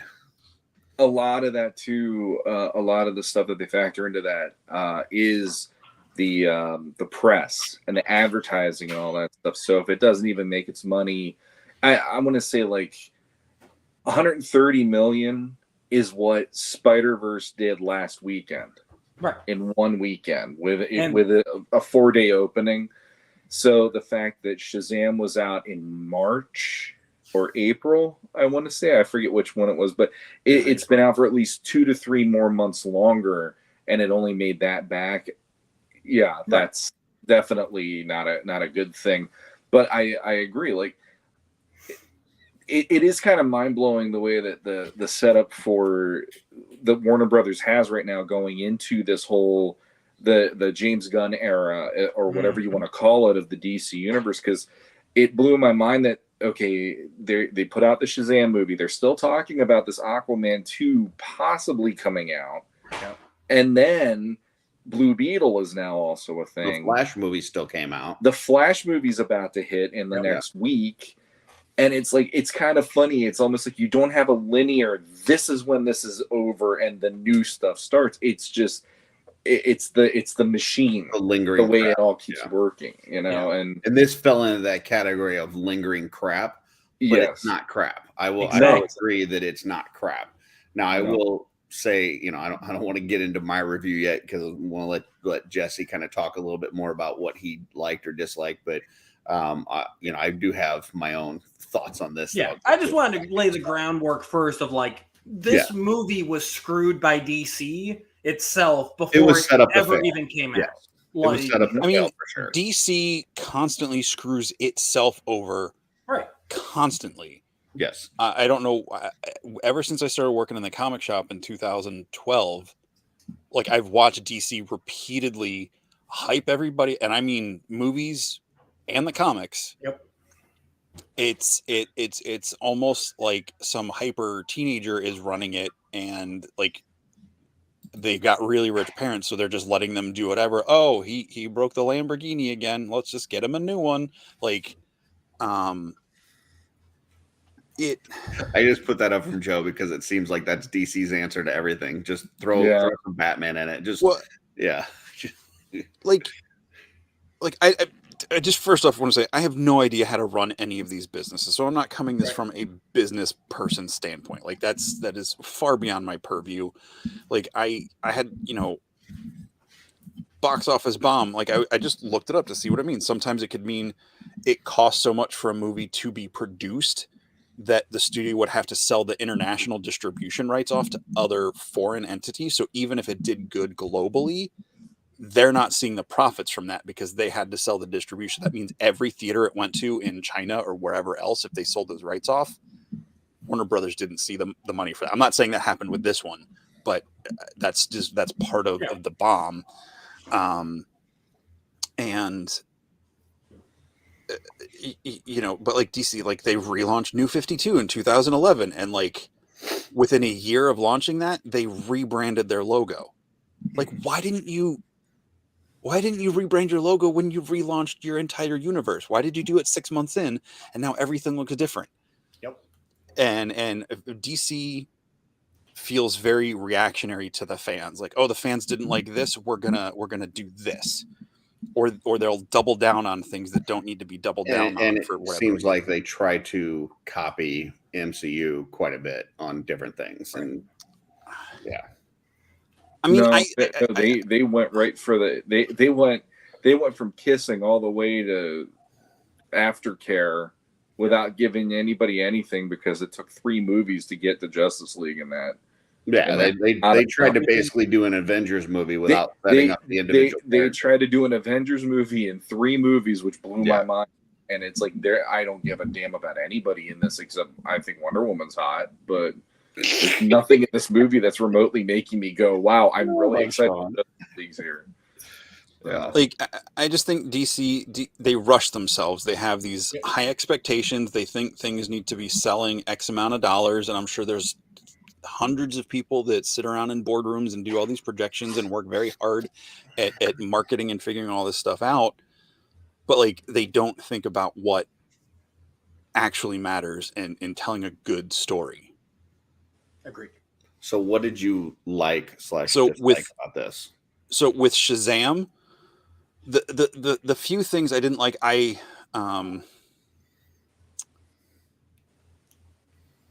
can't think of the only thing I really didn't like was the super gimmicky Skittles bit with the unicorns. Now I love the unicorns and I love that Darla was like, this is the closest thing we have to Ambrosia. Like I loved the Reese's Pieces and ET because that was like this weird, not weird, but this thing that my mom and I connected with like as a kid, because I saw ET as a kid and Reese's Pieces. It was like, you know, a family thing. But like Skittles, I also love Skittles, but like it just felt so like throwing that taste the rainbow as she's throwing it. Like it felt more like product placement than natural kid. And then her yelling, what does she, taste the rainbow, mother? Like they cut hers. I'm like that, and they're nitpicks. They're nitpicks. Yeah. Then there's a couple little production things I could probably get really nitpicky about, but I like the story. I like that actions in the first movie that just were like a cool moment came back and had consequences in it. Like it had consequences for the whole story of the second movie. I really loved the struggle that Billy was having with trying to hold everybody together, and the whole concept of the kids aging out of the foster home. And even though he's only been there so short, he's so worried about losing it. And I loved all of that with like the other kids and the parents. I thought it was, for the most part, it was funny. I love Freddy and the Wizard. Like all their interactions are some of my favorite parts in the movie.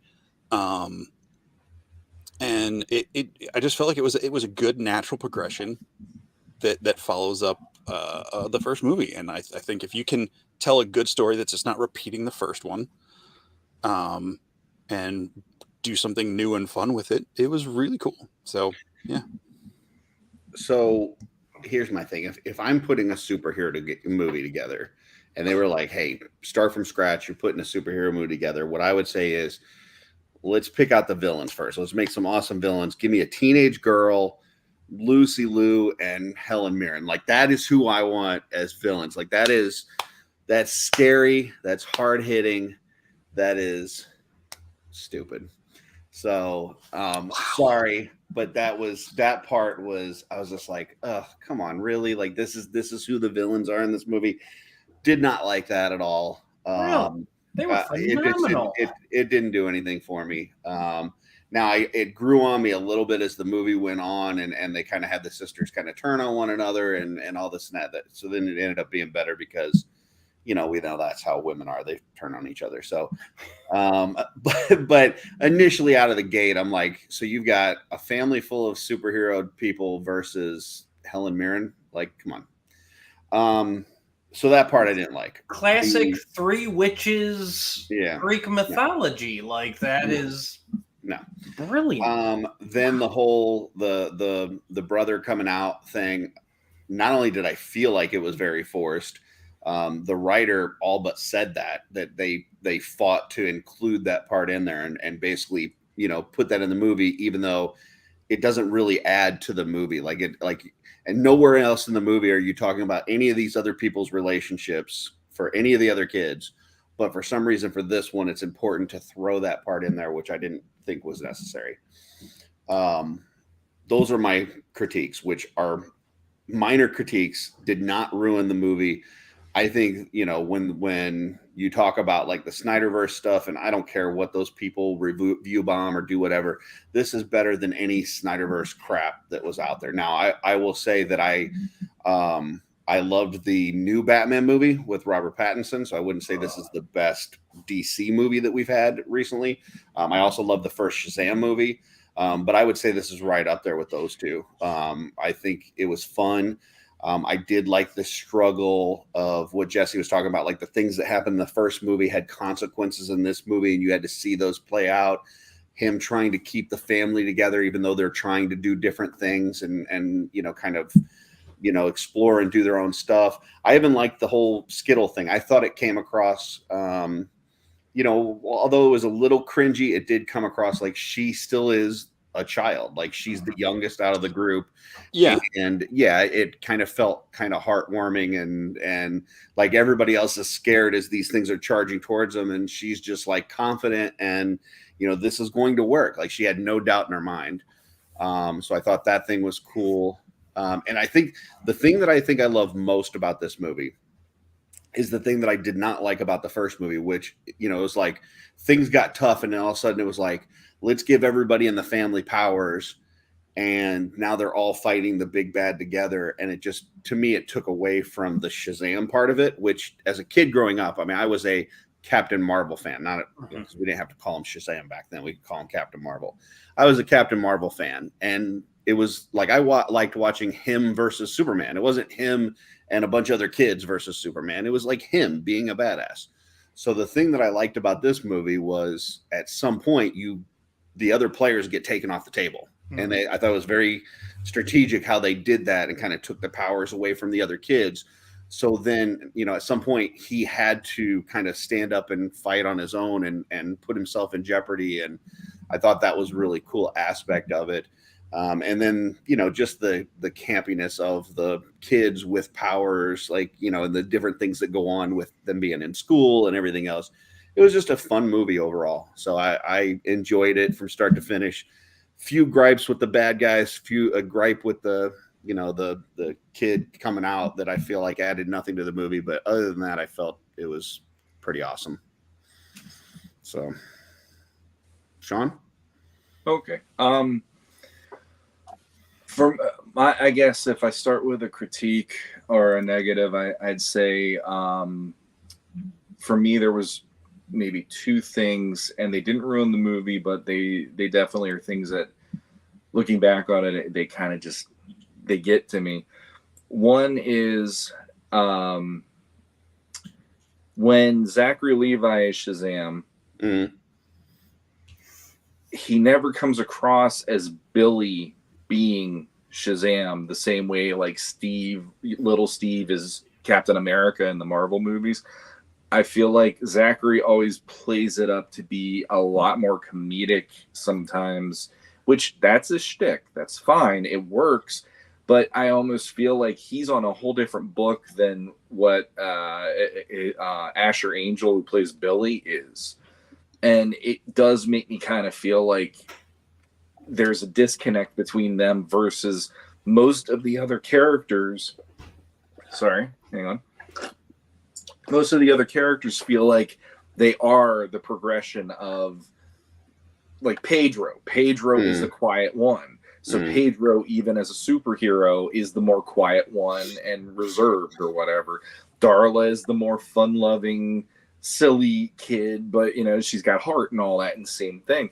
And even in this one, they let Mary just be Mary when she transformed, which I liked, because she's one of my favorite parts. I'm sorry. She's just like, ooh. She's like, there's Wonder Woman, and then there's Mary, and I'm like, oh my God, what am I doing here? But she's just your foster sister. She's not like your blood sister. So it's fine. But she already turned 18. So Jesse, is that? Don't look at me.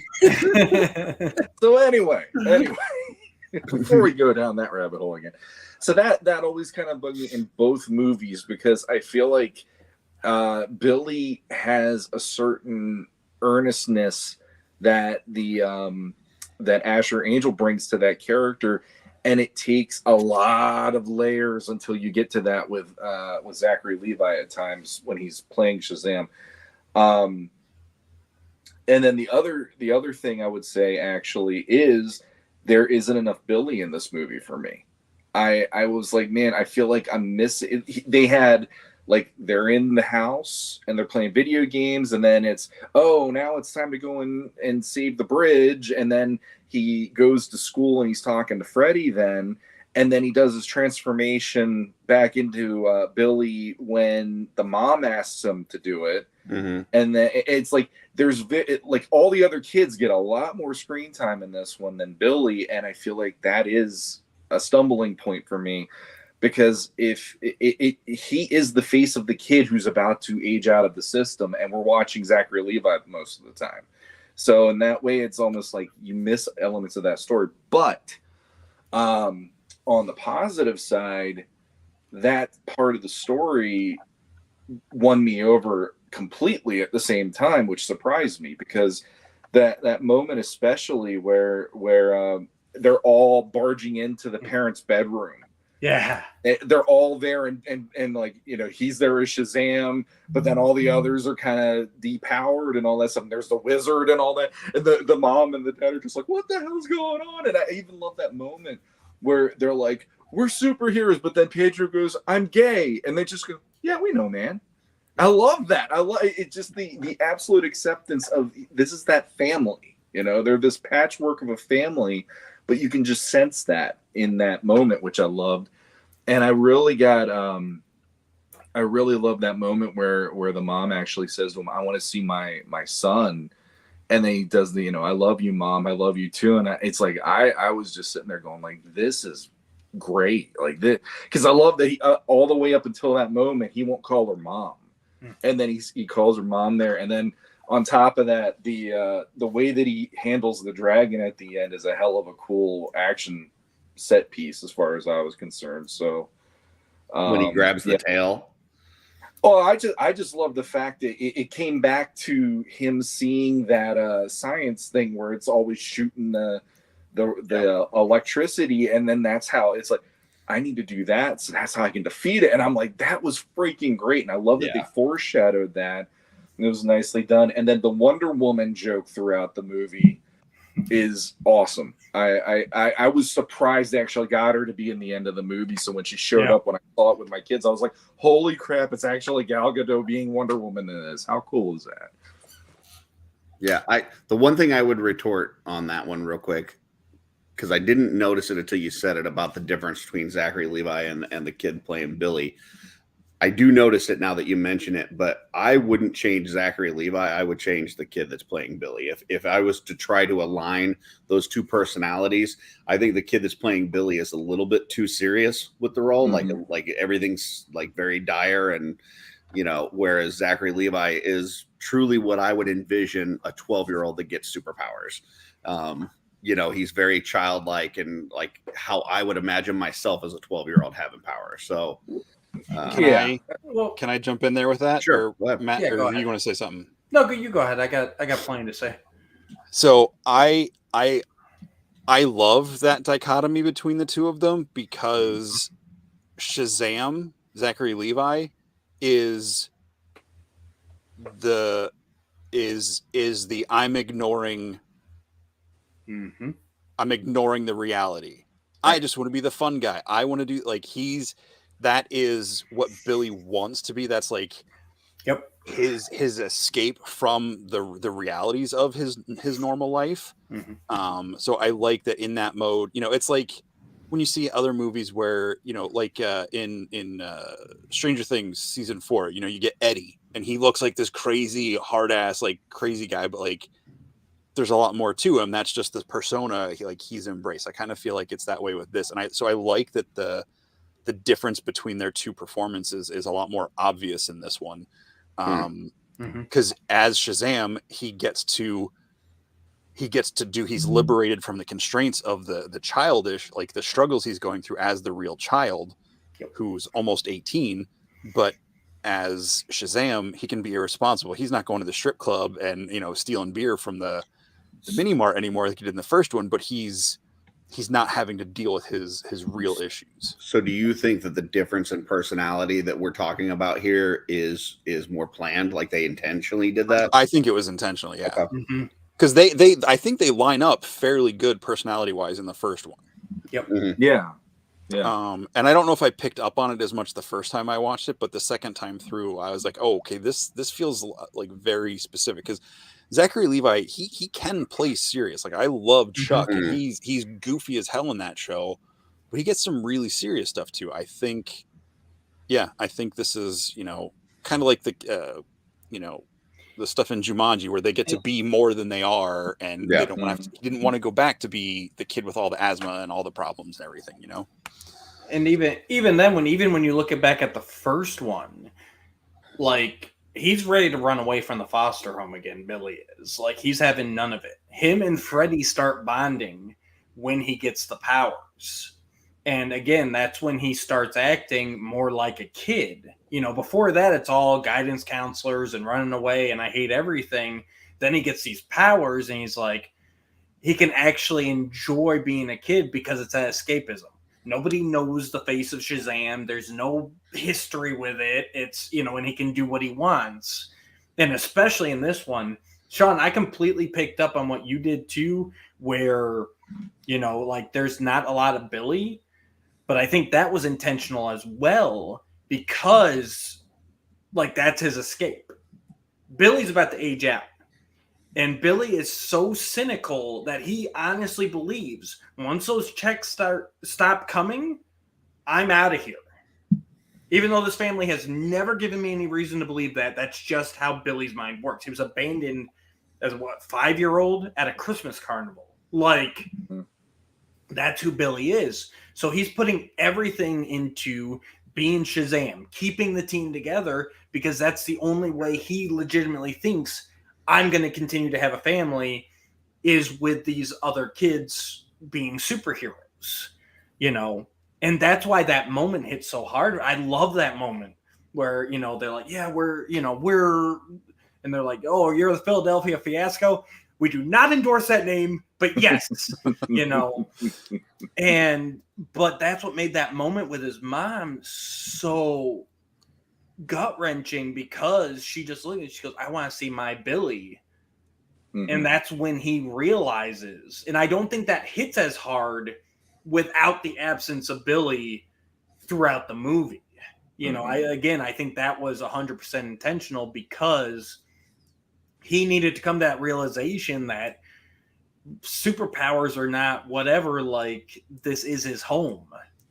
And that's what the whole movie's about. At the end of the day, and that's what made the first one so good, because at the end of the day, it was all about a boy trying to find a home. At the end of the day, this one's all about a boy trying to keep his home. And I love the villains, the three witches, the daughters of Atlas, Freddie and I can't think of the youngest girl's name right now. Anna. And Thea, thank you. Yeah, that was kind of a predatory relationship, though. She's like 400 years old. 6,000. I do love when the dad's like, the dad's Are we like, okay with this? like, this seems a little off considering the new information or whatever. Yeah, all they had boys great, like older women. they had great chemistry together, and I like Helen Mirren, Lucy Liu. I mean, it was phenomenal, and it was the opposite side of the coin there, with the whole family thing. But at the end of the day, there were great themes, great action. Those monsters beyond the unicorns, they were so incredibly, Harryhausen, Jason and the Argonauts, Clash of the Titans, the Cyclops and the Minotaurs and all that. And everybody having to fight them without the powers, the parents jumping in, Yeah, I love that the mom's like, I don't know how to parent in this situation. Yeah. I love it was great. The monsters I loved. I do feel like they looked better on my TV than they did on the big screen. I feel like I on the only big saw screen, it at home, so they looked and maybe it was just because it was happening so fast I couldn't soak it in fast enough, but they felt very like everybody complains about the typical like CG gray movie monsters. Yeah. I love the designs of them. I just thought like the color, they were pretty bland. Watching on TV, they were a lot better than I remembered. They still could have been more, but yeah, I love the designs of them. I thought the unicorns looked. Oh I yeah. usually think unicorns. It's like, oh, it's the white. It's just a white horse with a sparkly horn on it. But like the fact that they made it this like bestial thing with this like razor spikes coming off its face and everything, and like when she holds her hand out and you see it's like sharp, like predator teeth, and I'm like, and the hooves, even the hooves were like really wicked looking and everything. But I loved the monsters. I'm glad that they add that in there because I feel like that kind of saved the movie for me, because without those monsters in there, the villains were just lackluster, in my opinion. It's kind of like, Jesse having to add fodder to his figure because it's not cool enough. They had to add these monsters and a dragon in there. Otherwise, it's like, I can't take an into this movie with him fighting, just these women. Even though the fight against the Helen Mirren character was freaking spectacular. Yeah, no, but it wasn't near as good as the fight versus like the ogres and trolls and minotaurs and dragons and all that kind of stuff. That's what saved this at the end. So. Well, and even ignoring all of Curtis's wrong opinion, even the dragon, like you so could have just put a dragon in there.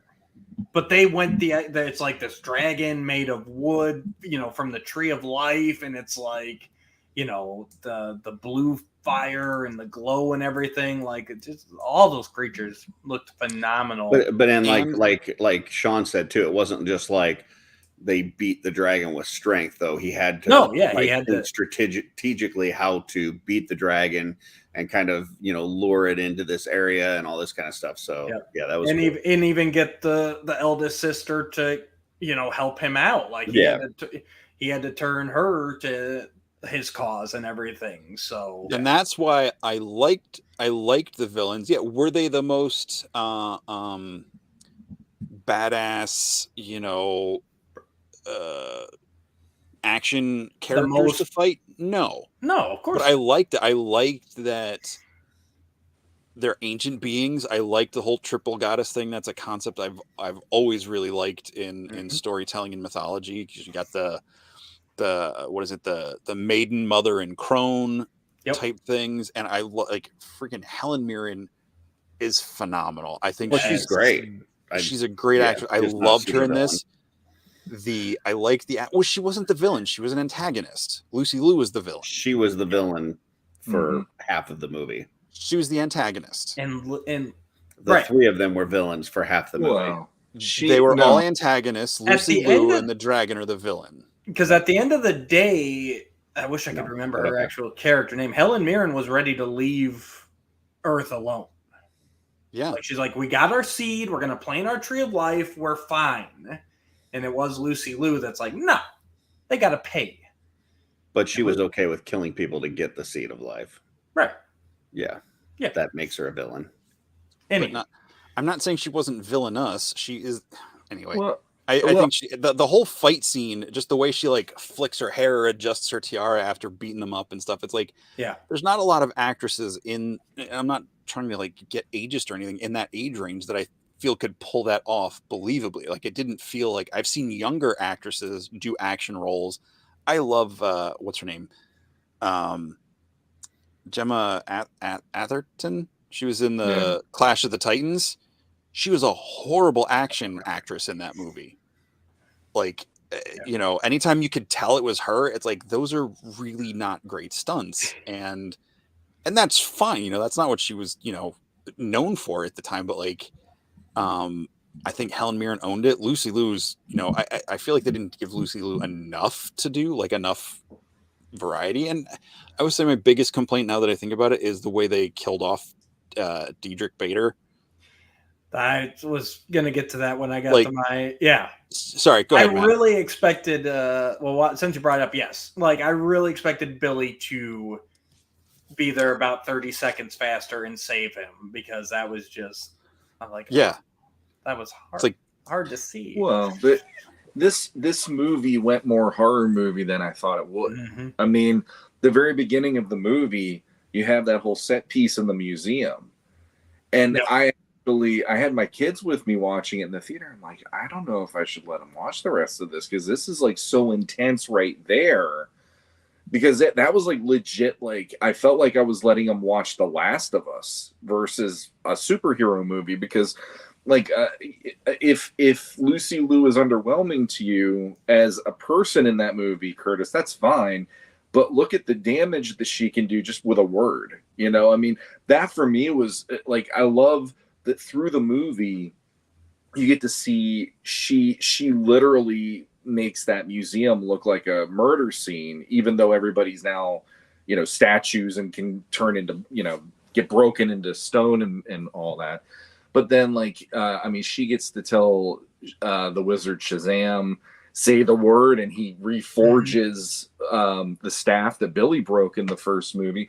And then I love that anytime she went up against Freddy actually had enough in here that he could fight her back. And I'm like, that's awesome. I love that they let him have that moment because physically he's not that guy, but it's all the mental game with him. And even like that moment with the dragon in under the parking garage or wherever it was, and he and Anthea are both like staring it down and screaming at it and all that. I was like, that's pretty cool stuff. And it's like she's more than, she's not the physical force. Yep. But if you look at the kind of damage she can create in this movie, she is a force to be reckoned with, at least. Yep, completely agree. And last thing I want to say about my likes, and then I'll do what my nitpicks, but just the fact that they were the Philadelphia fiasco. Like, they did not overnight become the beloved heroes. Like, I always appreciate when they take the time to do that. And like that whole trying to save the bridge in the beginning, and plus it's Philadelphia. Like they're not going to love anything except for their sports teams. Mm-hmm. And but like I love the part where like the car that she's listening to I need a hero. Holding out for a hero in the car, and he's like, "Did I really just save you while you were listening to this song? That's awesome." That's the director's wife. And when the little girl like sees the pets and like saves the pets and just leaves all the little girls. Okay, you ready? On the bridge sequence, I do want to say I love after he does that. Am I really saving you to this song? And then they do the woo woo part in the song, and all of them are flying in on the bridge. Yeah, that's like one of my favorite shots in the entire movie because it's like if you ever thought of having that be the song you're playing in a heroic moment, the way they filmed it. Really got you, and it's like no matter how cheesy that felt, you just were like, "Yeah, they're coming to save the day at least," you know, and it worked for me. All right, guys, let's make sure this bridge doesn't collapse.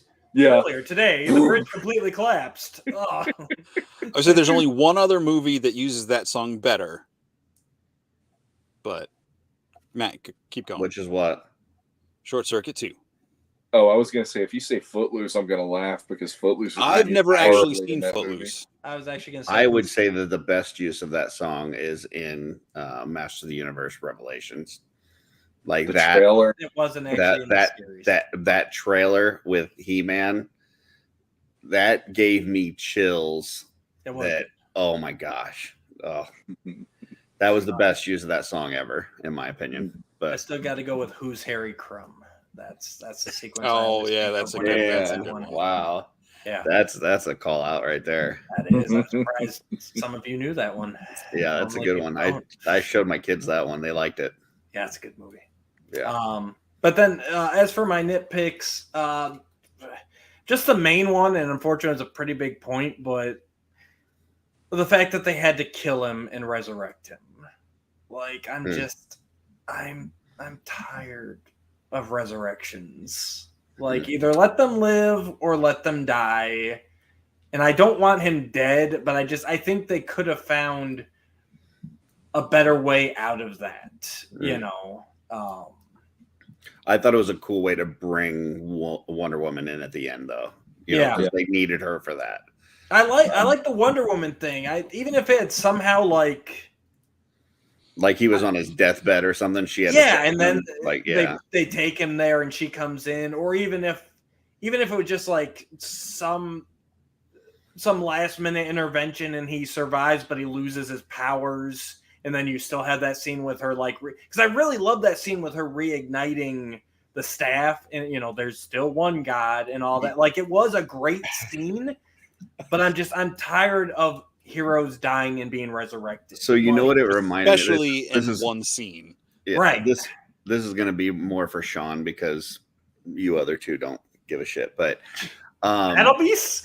Did Battle Beast do it? The at the end when she shows up and then he's like, ask her if she got his letter. Reminded me of Monster Squad when the army shows up. Oh yeah. After everything's done because Eugene wrote the army guys. Yeah. That was as soon as he said, "Did you get my letter?" I'm like, it's the Eugene thing from Monster Squad. Wonder Woman, please help! There's monsters. Mummy was in my closet. It's funny too because like until this movie, I never really thought about like Wonder Woman and Shazam being so closely connected. But once it was brought up, I'm like, they really are like right there with each other, with the origin stories and the gods and the powers and everything. So background, yeah, but then like with all the fakes they did in the movie, I'm like, oh, that's neat, but there's no way she actually shows up. So even with all those mentions earlier in the movie, I was still shocked when like Sean said, when it turned around and there she was, and her theme music kicks in and everything, and I'm like, oh shit, they actually did it. And seeing Billy get the fanboy over him and everything, and she's like, yeah, you're still a child because I learned about statutory rape. I've got charges pending because of Wonder Woman 84. So, well, and then the more arrow shot across the screen. And, it's got problems. I'm not arguing it's got problems. So here's a question I have for you guys. Do we see Zachary Levi as Shazam again in the James Gunn universe? So I don't see how you can't. Yeah, I can't think of an actor that is this. When they said he was going to play him at first, I was like, same. That's different. And then when I saw the first movie, I'm like, oh no, this totally works. So I don't know if they just let this property die. I mean, I never thought we'd get a Shazam. When I was a kid, I loved Shazam. Like if Superman was going against Shazam, I was rooting for Captain Marvel. But so I never really thought that we would get a movie. I just don't know if this fits into what Gunn's going to do. So I don't think somebody else will play Shazam. I think either Zachary Levi will do it, or they'll just let the property disappear. I can agree with that statement, but I hope they do, because like I said, I'm being dead serious. The Shazam franchise has been the bright spot in the DC universe for me. Out of the series of movies, kind of thing. Yeah, absolutely. Best property that they've had. I hope if we get more Shazam and it's not a complete reinterpretation, if it's supposed to be continuing on these characters, I hope they do like they do with Mary and let Billy Ash Angel become Shazam. Because it only works, this version of Shazam only works as long as he's a kid and kids grow up. So like if you're going to progress the story on, he can't stay a teenager forever. Right. Like he doesn't. Which they already have, Right. But like I just hope if they do another one, I hope when he goes to transform into Shazam, he's just in the suit. Well, I think in the comic, Billy's been a teenager for the last 70 years. So. Right. And Peter Parker has been like yeah. That's a whole different thing in the comics. Do you think that they go Asher Angel starts playing Shazam, or do they go Zachary Levi starts playing Billy Batson? He's too old. I'd rather see Asher Angel play Shazam. I don't get me wrong. I love Zachary Levi, but To me, it's like Mary, because Mary, I don't remember if they couldn't get the actress that played the superhero version, or if she just didn't want to be in it. But then, like when she turned into like, okay, Shazam, boom, she's herself, but she's got the suit on again. Like that works either way for me. I mean,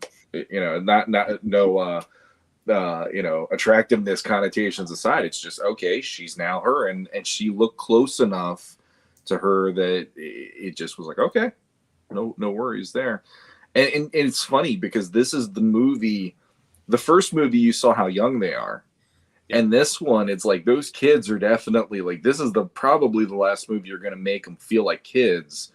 And if you keep going with this, how are you going to solve that problem where they're not going to be playing themselves as the superheroes eventually, So, yeah.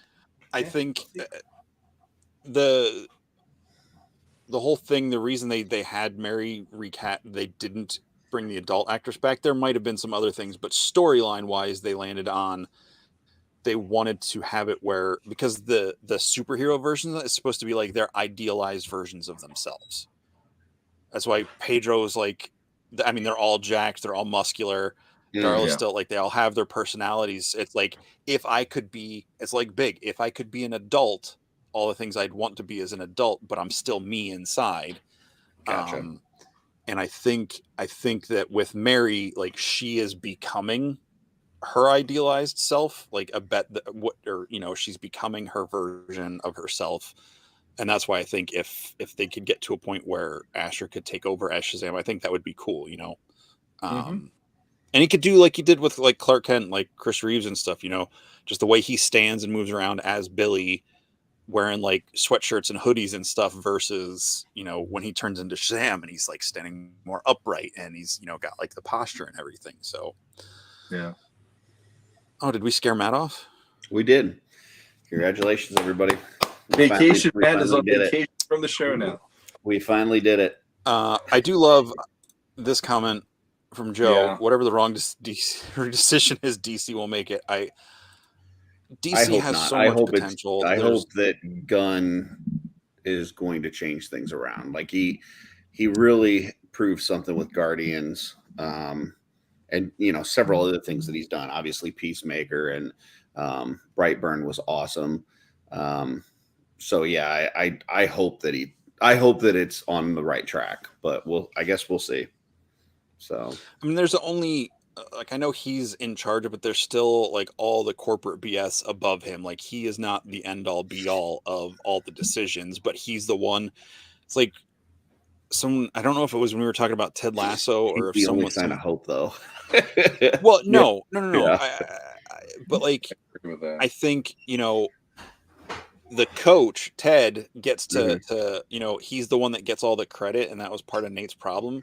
But like when stuff goes wrong, the assistant coaches don't get the crap that the head coach has to deal with. So, I think it's that sort of thing. Like, even if the producers and stuff are over it, they're so out of the publicity of it all that, it's whether it rises or falls, it's going to get put on him, just like Kathleen Kennedy gets blamed for everything that went wrong with Star Wars, where it's like there's a lot of other people making decisions, and she's been there since pretty much the beginning, if not the beginning of Lucasfilm in some role, so and just because people make a lot of good decisions along the way doesn't mean they always make good decisions. So I do think Guns is a good choice.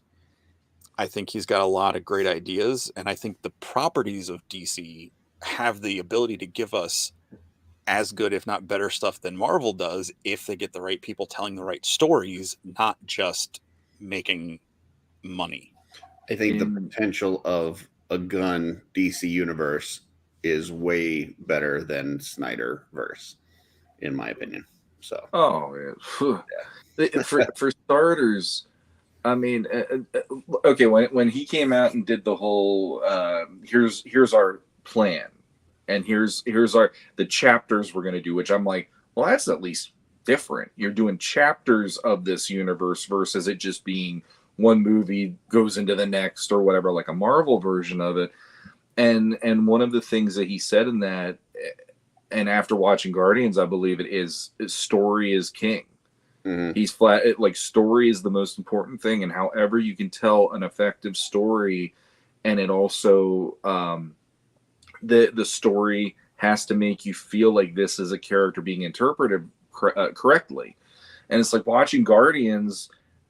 Not many people knew those characters, but by the end of the third one, you damn well knew those characters in the way that he represented them, and you were along for that ride and stuff. And well, I think Peacemaker may be even a better example, because not only like you did know Peacemaker and you hated him, like he was a douche. and he changed your mind. And yeah, for him to take a character that not only do you know and think is a douche and turning into, you know, a character that you actually kind of understand a little bit and care about, like that's just good storytelling. And that's what I'm hoping that the new DC universe has, is just some good storytelling, some heart. I know you've said numerous times, especially about Superman, like, you know, having the heart of it. And it seems like that's the direction that they're trying to go. So I'm not sure where these lingering properties of Aquaman and Blue Beetle and Shazam fit into that. But I'm excited to start seeing the other stuff. So, yeah. And I mean, I know there's people out there like I feel like probably in the movies, if you look at anything movie related in the last, say, 10, 15 years, that is a crime. It's the fact that they did have Henry Cavill and they didn't even use him in any way, shape, or form in the correct version of the character he was hired to play. Yeah, it's the perfect casting, and then they ruined it. Yeah, I like we talked about it in another episode, like him and Man from U.N.C.L.E. Or if you watch just in general, there's little moments in Man of Steel where he's got that assured smile or this and that. And it's like he has the ability. He has the ability, and we have been robbed of that. And honestly, I don't want to see Snyder with dealing with that. I kind of wish he didn't get chosen for that, so that James Gunn would go, dude, you're my Superman, and make the Superman movie that everybody has been waiting for since the Chris Reeve movies, and do it in the updated way that movies can be made nowadays, and turn it into like something, you know, something very memorable and heartfelt on top of that. But I think the actors are important, but I think the story is more important. So I, you know, even though I do agree that I think Henry Cavill is like I look at him and I go, that's Superman. Yeah. I think that they can put somebody else in there with a good story, and it's going to be a good movie. So no, I agree with you on that level too. And it has to come through story. And that's what I loved hearing him at least say that. And honestly, that is also a part that makes me sad of what we're talking about here, because Shazam, both movies, are proof that they have it in them, even without the Gunn leadership behind there. So in that way, it's like, you know, that's another crime, in my opinion, then, if that's the case, because these movies are going in a really nice direction. And I felt like there was minimal amount of studio frustration in this compared to Batman v Superman or Justice League. And they almost had it like, oh, well, it's Shazam. You just go do your thing. We'll handle the big league guys over here. And it turns out those are the little movies that could. And the other ones were just like, whatever, you know, and they implode. So in that way, it's like, you know, Henry Cavill not being Superman, that's obviously, I don't like that either. But I also don't like the idea that the Shazam movies could be maybe the final ones until they decide to do something with it down the line now, because it's not on the slate for anything. Do you watch the Superman TV series that's on right now? Superman and Lois. Yeah, I haven't caught up with season whatever the new one is, but I was watching season 1 and I'm just like, this is hitting on every level that I've always see that's one though where I look at that guy and he doesn't, like, when I first saw him, I'm like, this guy does not look like Superman. Like, this is not who I would envision as playing Superman. But I feel like they do a good job of telling the story, and his character, the way he plays the character, has that Superman's heart and all this and that. Yeah. So it's a much better version of Superman, even though he himself is not who I look at and go, that's Superman. But he plays it so well, and the story is written so well that it works. For me, the moment he won me over was in the first episode when he saves that kid from almost getting hit by the car, and the kid's like, "Nice suit." He's like, "Thanks, my mom made it for me," and he just smiles at him and flies. Yes. The minute they did that, I'm like, "That's his friend," and then he flies off and after saying it, and bye, and all. And I'm like, Superman doesn't have to be that all the time. But that was one little moment you go, yeah, you did it. You did it at least. And then like they even give him a few moments. Like there was a fisherman in one episode when he was saving something, and he's like hoisting this thing up, and the fisherman's there, and he just kind of waves at him for a second. He's like, ooh, and then he's like holding it back up again, and I'm like, it's stuff like that, like that's all you need to do to make it effective for somebody like me. So. All right, we're done going on about Superman. Sorry, the top two guys look bored off their ass. I haven't watched the new show, so I can't comment on that. I'm partway through season 2. I just love hearing Sean talk about stuff that he's passionate about. So, and that made quite a bit. I like Sean having toys today. That was nice, just having him smile, having toys. Yeah, that's what I'm saying. When Sean's happy, everyone's happy. I can just sit back and enjoy. Good stuff. Yeah. It doesn't happen often. I'm like Tiny Tim half the time. It's so Kevin believes in gun and hates Kathleen Kennedy. I don't agree with that statement. I'm not saying she didn't make bad decisions, but... So you do agree with this?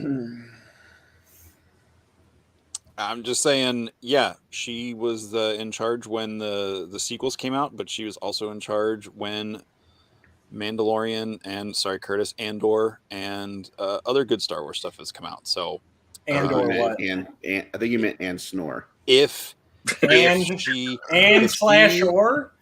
she is getting the blame for the bad stuff, she also has to get credit for the good stuff. Like it's got to go both ways. Bullshit. We're toxic internet fanboys. We don't have to do anything. Maybe you are. Hell yeah. Yep. I got a top contributor badge for contributing nothing. Yeah. Being toxic is how you become a top contributor. Yes. Well, when Kevin I'm a top contributor on 5 different message boards. Doesn't count when there's only 2 other people in that group. When he put that gun is pretty much gold, for a second I thought he was talking about booster gold because I just saw the gold part, and I was like, yeah, I want to see who Gunn chooses for that too. That's one of those that I can't wait to see what they do with that, even because Booster Gold is a ridiculously funny character if done well. Yes, agreed. Amazing. But he can also flip that switch when you actually get into his timeline where he comes from. Like there's some serious shit in there, so he's another one of those characters where funny, but then when it gets serious, it gets serious. So you need an actor that can straddle that and do it well. So I love when an actor straddles. Look, I'm Marvel's always going to be my favorite of the 2 big. Because X-Men. I'm just waiting for somebody to finally make X-Men movies at some point. Ooh. I want to ask Jesse something about that, actually, because I was listening to this guy. He likes to rewrite movies and come up with different ways of doing things that might be more effective or whatever, but he also does... What's his name? Fan casting. Nando V versus Movies, I think, is the name of the YouTube channel. Okay. And Nando's? Just Nando. That's all I know. Nando V Movies or whatever. So if you want to look him up, he does a lot. He's actually doing fan castings right now for the James Gunn Superman Legacy movie and stuff.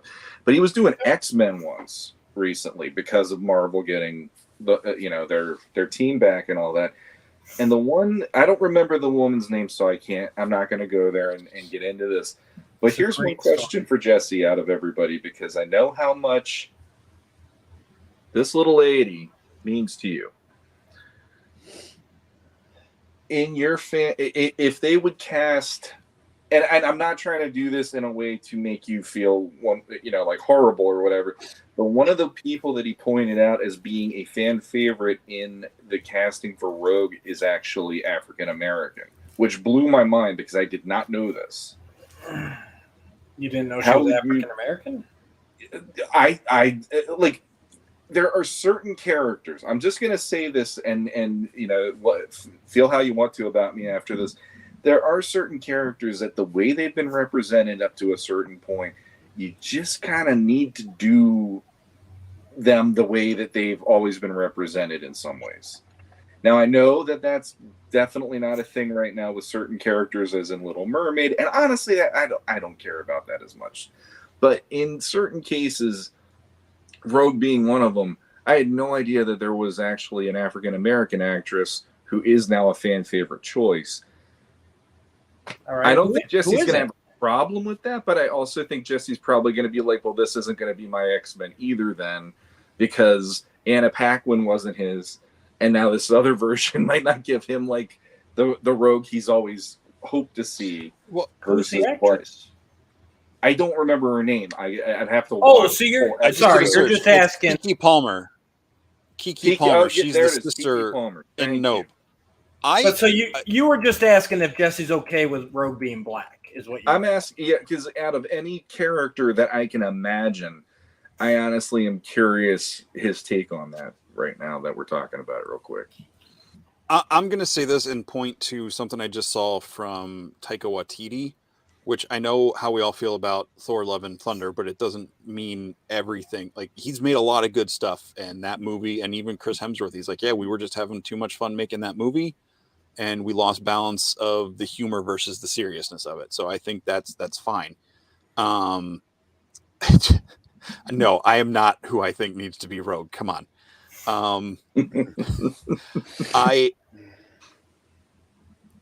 I'm all for representation and inclusion, and Kiki Palmer, whoever, I don't care what the person looks like if they get the character right. I didn't have a problem with Anna Paquin.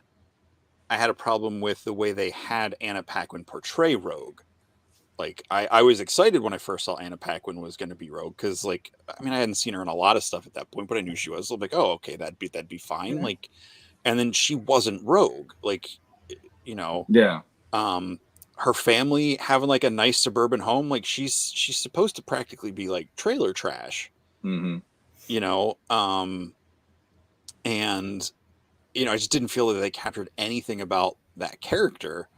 So no, I don't have a problem with replacing a character if it doesn't drastically change their story background or doesn't make sense. Mm-hmm. Like,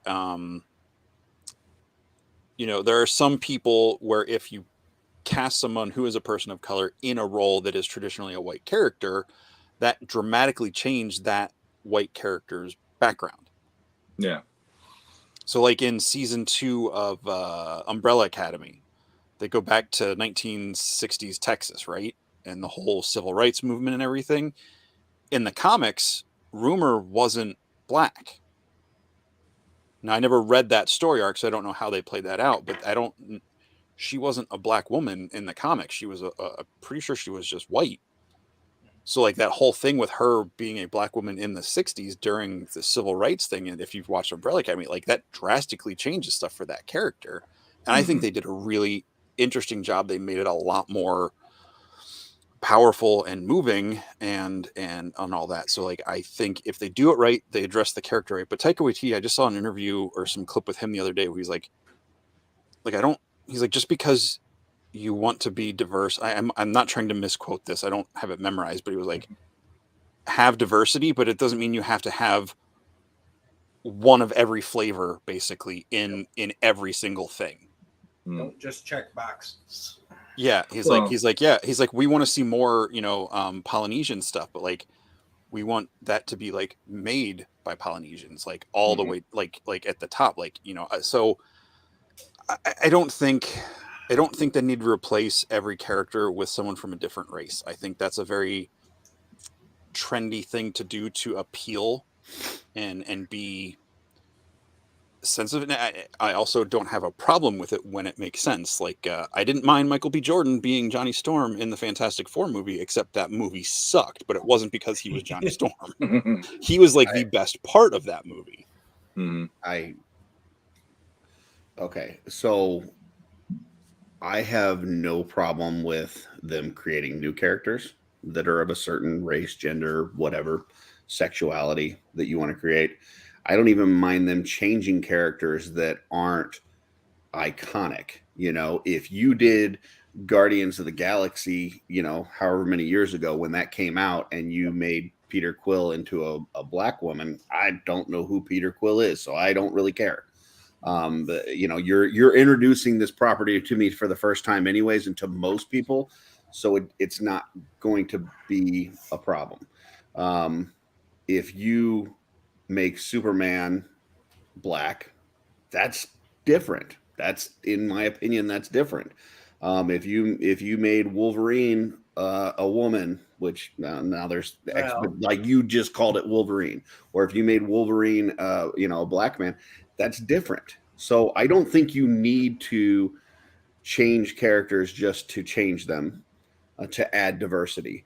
Now, if you feel like by changing a certain character that you can write a better story about it, I don't know if they, with the Umbrella Academy, if they had that season 2 storyline in mind. I do agree that storyline was good. I like when they went back there and had her in that situation.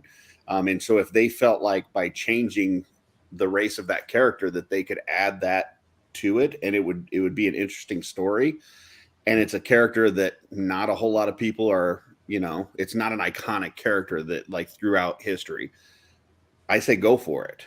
But you know, I feel like sometimes it's done just to be done, and I would stay away from that, especially in iconic roles. I did not like the Johnny Storm because he's supposed to be, you know, brother and sister with Sue Storm, and they're supposed to be, you know, that doesn't really work if one of them's white, one of them's black. I'll disagree with you there, just because of I feel like I think the bond between a brother and sister or siblings can be there whether they're biological or not. Like, but that's not part of their story, and that's an iconic character. So to me, that one doesn't matter to me for him. Okay, for you, for me, it does. Like for instance, if they did a live action Masters of the Universe and they made He-Man black, I would have a problem with that. If they made Ram Man black, I don't give a shit. You know, I want them to make Man at Arms black. I want Terry Crews as Man at Arms. I would be okay with that. But changing He-Man would be a problem for me, you know, because that is the iconic character that I grew up with, and it changes it too much, in my opinion. One of the characters recently that is a very iconic character is if you were in a comic book store in the 90s, for instance, you could not get away from seeing this character in one way or the other. Sandman in the Netflix show. Okay. They cast a black actress as Death. And at first I was like, oh, that just seems like one of those things where they're doing it because they want to do it, right? Mm-hmm. And I wasn't sure what the angle was until I watched the show. And then what really surprised me was it was all about her temperament, and it was all about like the spirit she brought to that role. Shocked the heck out of me to feel like, you know, here she is leading people from their life into the afterlife, and she did it in all these ways that had me go like, I literally am speechless watching this episode of her, because they did it in such a beautiful way on that show that it really was effective. And I'm like, only that actress could probably do the way that she did it, and I see why they cast her for that. Whether she's black or white or whatever, the spirit was there. But I also will say Death is still a character that if you are a comic book fan or you've watched that show, you know of the character, but it's not the same as like Professor X, Magneto, it's like Wolverine on Saturday mornings when you're in the 90s and you're a kid. You're getting to see it in that way or whatever. Well, like the Batman movie with Robert Pattinson. They changed the Jim Gordon They Yeah. made that a black actor. And I think he did a great job. I had no problem with that performance, and at no point did I go, this feels like you changed this character so much that I can't relate to it or anything like that. Like I liked that character. But if they just, for shock and awe value, had Bruce Wayne be a black guy, like, why are you doing that? To me, that you're not adding value to that. You're just doing it to do it. So the funny thing is, though, and I'm not saying, who knows? I'm sure there's people out because there I've saying, heard them talk about Michael B. Jordan as Superman, and I would not want that. He's a different version, though, and that's that was my point in this is they now all the companies, not just DC, not just Marvel, all of them seems like, okay, the multiverse now is our way of being able to do this where we can have representation for a main character like Superman. They have Lucius Fox's son being Batman in comics. And I know and if of they're that playing that other version, I'm perfectly fine with that. Exactly. I'm good with so that. in that way, it's like they have a door that they can walk through to be able to do some of these things. But it's like the public outside of what we like does not understand these things as well. Like the multiverse stuff is just becoming a thing in the movies through Spider-Man mostly at this point, you know? And like, I think they're going to attempt to try to figure that out through the Flash movie, but I think that thing's going to turn into a hot mess because it's probably leading nowhere at this point. But, and even in that one, they have a Latina actress playing Supergirl, and that was a big problem because, oh my God, you know, there's no Latinos on Krypton. How do you know? Well, you know, it's like, it is what it is. But Joe says, why not do an Icon movie instead of changing Superman? I'll tell you why, because nobody's going to go watch an Icon movie, or at least not the numbers that would go watch a Superman movie. Just put in Superman in the title, 10 times as many ticket sales right off the bat. But to your point, Sean, if they did a Superman that's from one of the alternate Earths that is, I'm perfectly fine with that. Just don't tell me that's the main Superman, because I've grown up with this character for 40 years, and now all of a sudden you're making him different. So while I understand that, I appreciate Jesse's opinion. If I'm Jesse, absolutely no way that I want them changing Rogue that drastically. If I'm Jesse. So. Well, that was one of those times when I heard that on that show in particular. I was like, wait a minute. I looked her up and I'm like, oh, that it shocked me, because I'm thinking like my fan casting would be Lily James. Jesse and I actually knocked our heads together. What? Who's that? Lily James. She played Pam Anderson, Baby Driver, and she was Cinderella in the live-action Cinderella Disney remake that they did.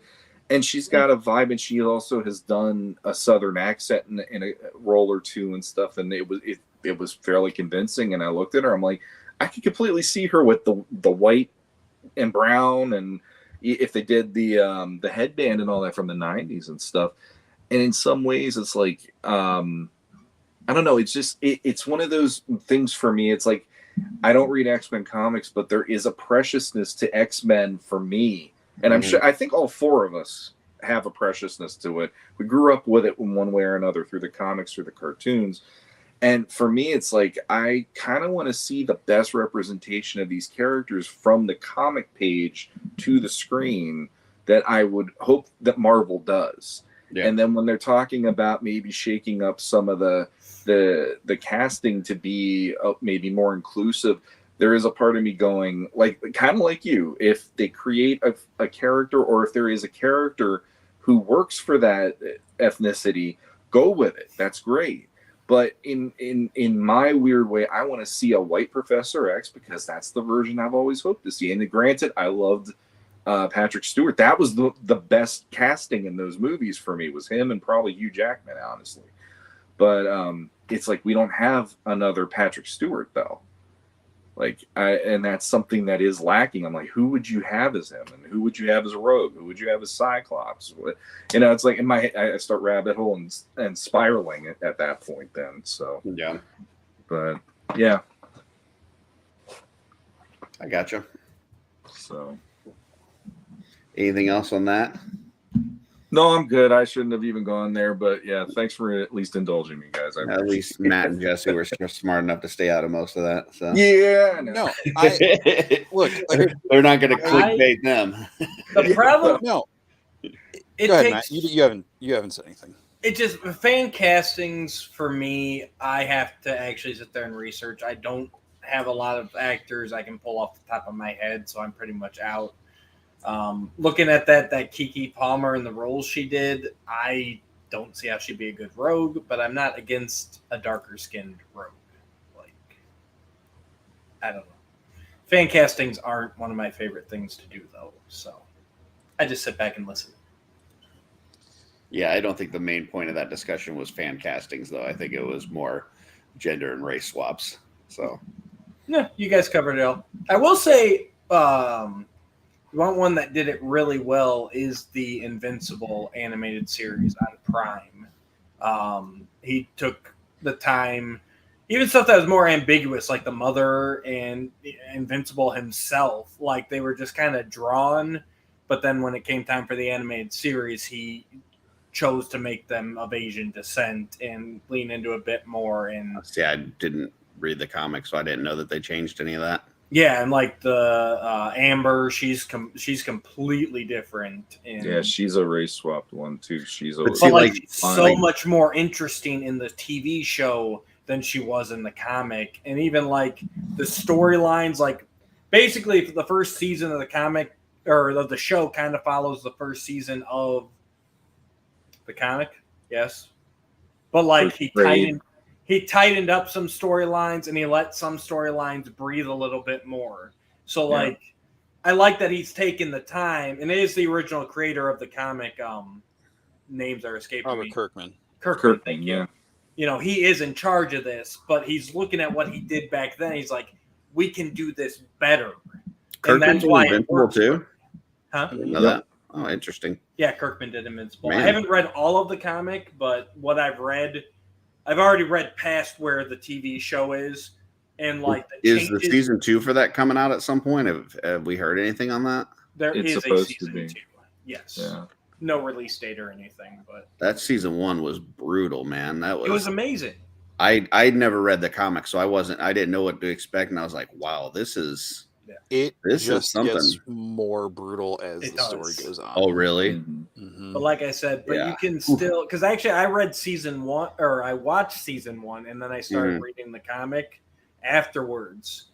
So there's enough differences where the comic's still interesting to me, and then he's made enough changes. I'm like, okay, season 2 is not going to be this verbatim.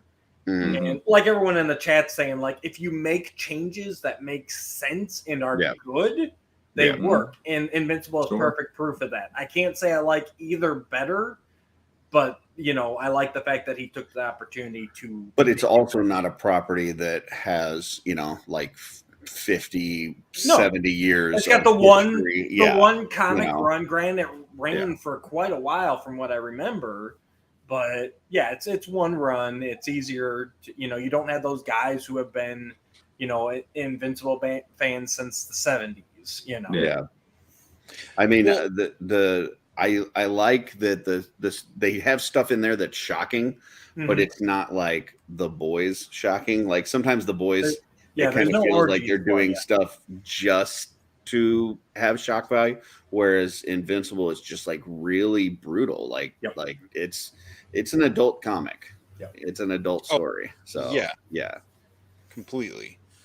And I think it's far better storytelling than The Boys. Both the comic I do too. in my opinion. Like, not trying to poo-poo on The Boys. I know a lot of people love that, but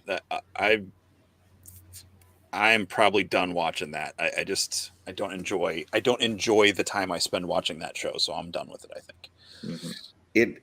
There's moments that are good, but it's surrounded by parts that are not good. It's like I don't like anybody. Yeah, I don't like any of the characters. Like, they're all horrible people.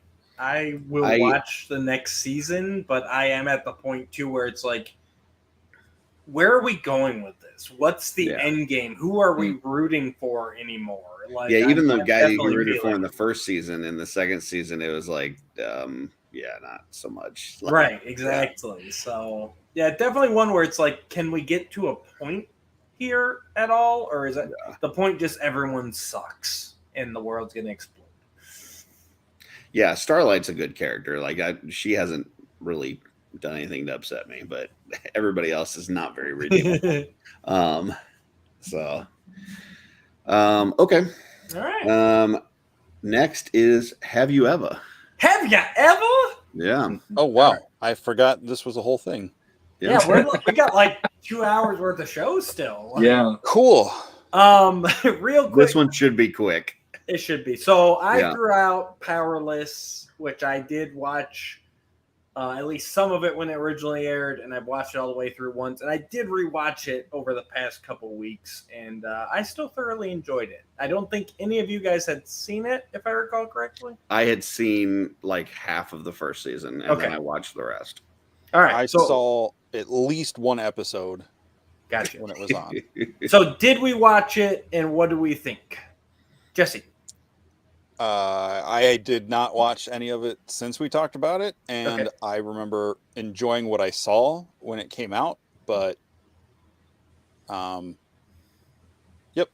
All right, Curtis. I think the concept is good.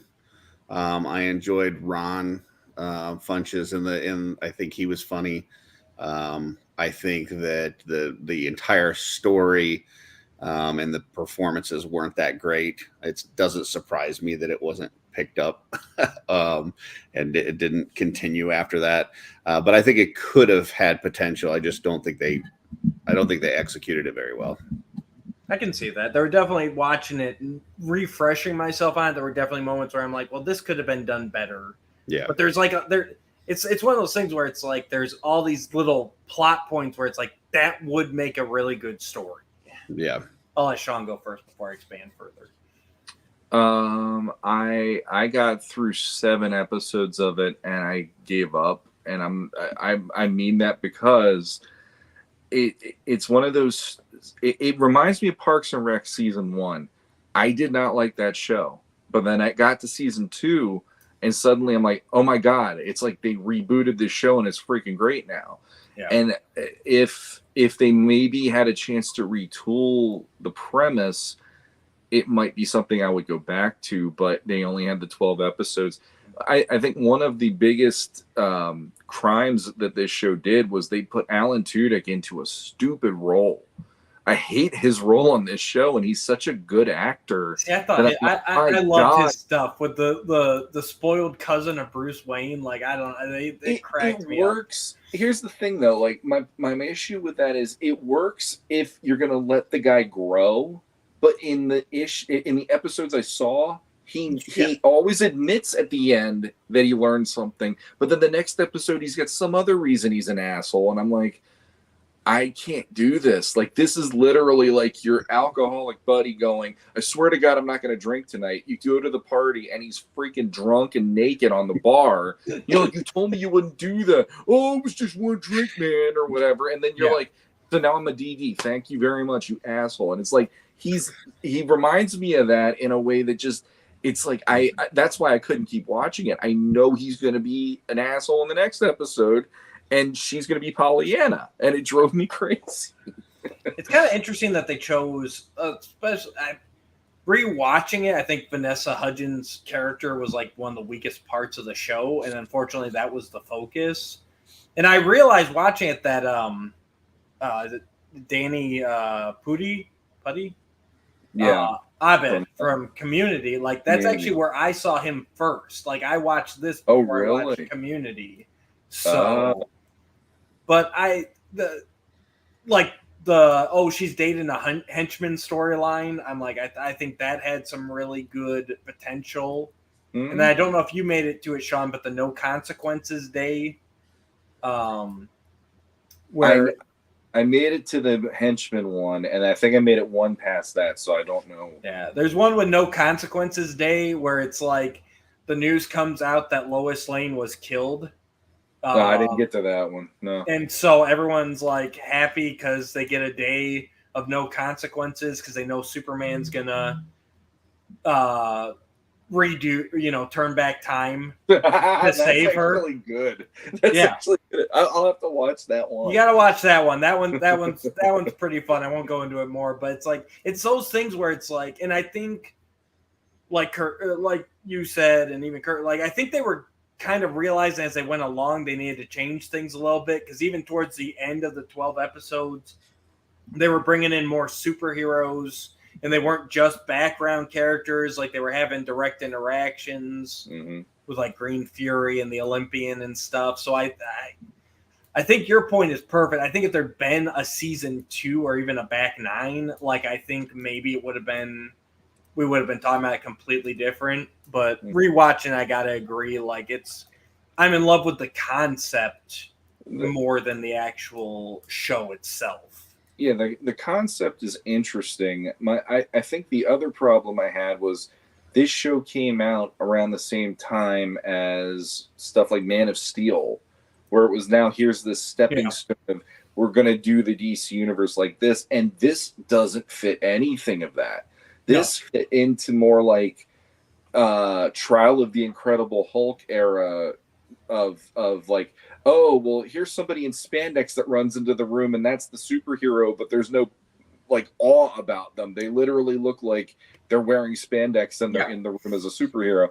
And that was something that it was like, I thought we got past this in the early 2000s to make this. And it's like they were like pulling back on that so much that I'm like, this is another reason this didn't work, because other things were doing it and they were making it feel legit. This was always feeling like it's almost a farce of itself in the show or something. I don't even know the best way to. It's like one of those Russian dolls. Yeah, the farce was working for me. I think it was definitely supposed to be set in more of like the like Adam West, like classic campy superhero world. Yeah, it was never supposed to be in the Arrowverse or anything like that. But yeah. I appreciate you guys checking out. But I think like if you go back and watch She-Hulk, I think they kind of did some of those things better, where they incorporated some like like they would do this court case with somebody with powers and stuff, and it like I don't know, I just feel like they did that a lot better than what this show did. So yeah, She-Hulk's actually pretty fun. I love that, even though it got a lot of criticism. Yep. So all right, who's up? I am up. Woo! Get it up. And it's going to be a surprise because I am going to, my Have You Ever is involving reading. Whoa. Yeah. You don't read it. And it's not even, we got to read to him. Listen, that's what's going to it's not even anything embossed. You can't you can't feel it if you rub it over your lips or anything. But it is Countdown to Infinite Crisis. Have any of you ever read Countdown to Infinite Crisis? No. I think I did when it came out, but I'd have to refresh my mind on it again. It's been quite a while. The title page. It was a 80-page comic for $1. And you can find it to read digitally online, or you can find it. I mean, they sold like 1 billion of these because it was only $1, and it had great art in it. Alex Ross cover. So I think I read part of Infinite Crisis. Wait, you like Alex Ross? Oh, he's not my favorite, but yeah. Well, I'm a Michael Turner guy through and through. I love Michael Turner. Big Jim Lee guy. Well, that covers Jim Lee, but it might be painted by Alex Ross. It's both, because that's a Jim Lee Batman. There's no way around that. I believe it was it Jim Lee doing an Alex Ross style? Or on Wikipedia, it's attributed to art by Jim Lee and Alex Ross. Okay, so it was probably Jim Lee did the pencils and Alex Ross painted over it, or something. Gotcha. So, really great comic book. This is my, as far as like single comics go, not like a trade paperback or a storyline, like just one single comic book. This is my single favorite comic book. So, so we've got maybes from a couple of you, but nobody really knows for sure. I 100% have not read this. I have not read this. Okay. I've read part of Infinite Crisis. I have not Okay. read the Countdown to. And Sean says maybe when it first came out. I'd have to look like if I see the first few pages, I'll know if I read it or not because I can't think of it right off the top of my head. But I was working at the comic shop when this came out. It was a big deal because it was the first dollar comic book anybody'd seen in like a decade. Yeah, it had been a while, or even longer. It was like a double comic with how many pages it had, and just the collaboration from a couple different artists. So, all right. Yep, reading and no lips. I'm not really me. Somebody took over my body. So, and Jesse, we're coming to close to the end of the show because there's only one segment left. No, what we got? Lightning round. Lightning I round. believe this is the Skavarna lightning round. Oh, thank God, because I prepared nothing. the douche this week was like, I'm on vacation, and I started listening to a podcast called Films to Be Buried With, and it's actually the host is Brett Goldstein, who plays Roy Kent on Ted Lasso, and the whole show is him asking these questions and kind of getting a roadmap of the guest's life through the choices they make on movies that they enjoyed or that they've watched. Now, I'm not going to go through the entire questionnaire because that's going to be quite long, but I'll do the first four. Okay. And we'll do the lightning round that way. So we'll start with Matt. Since he's on vacation, he gets to go first so he can get out faster. And we'll just go in clockwise rotation here. What was the first film you ever saw? Or that you remember seeing, I guess I should say. First film that I remember seeing would have to be Secret of the Sword. Okay. E.T. Okay. In the theater. In the theater. Mine would be New Hope on VHS. Mine would be E.T. Oh. What? What? I was just thinking in theater. I don't remember what I would have. The first thing I saw at home. Well, in general, like whatever. In the theater, because of when we grew up, it would have been in the theater, really. So. Yeah, that's the first one you remember seeing. That's the first one you remember. Boom. This lightning round is going to be slower for that reason, but just whatever comes, just go with it. All right, second question. What was the film that scared you? Did you give yours, Sean? Oh, E.T. I guess not. I was just saying E.T. in the theater with my mom. Gotcha. And we had Reese's Pieces. It was awesome. Nice. What was the film that scared you the most? Ever? Sure. What, like when you it's hear your that question, damn it. What's the first thing that comes to your head as being the scariest thing you ever saw? You're taking too long. Boom. It was no, because I'm trying to think. I don't.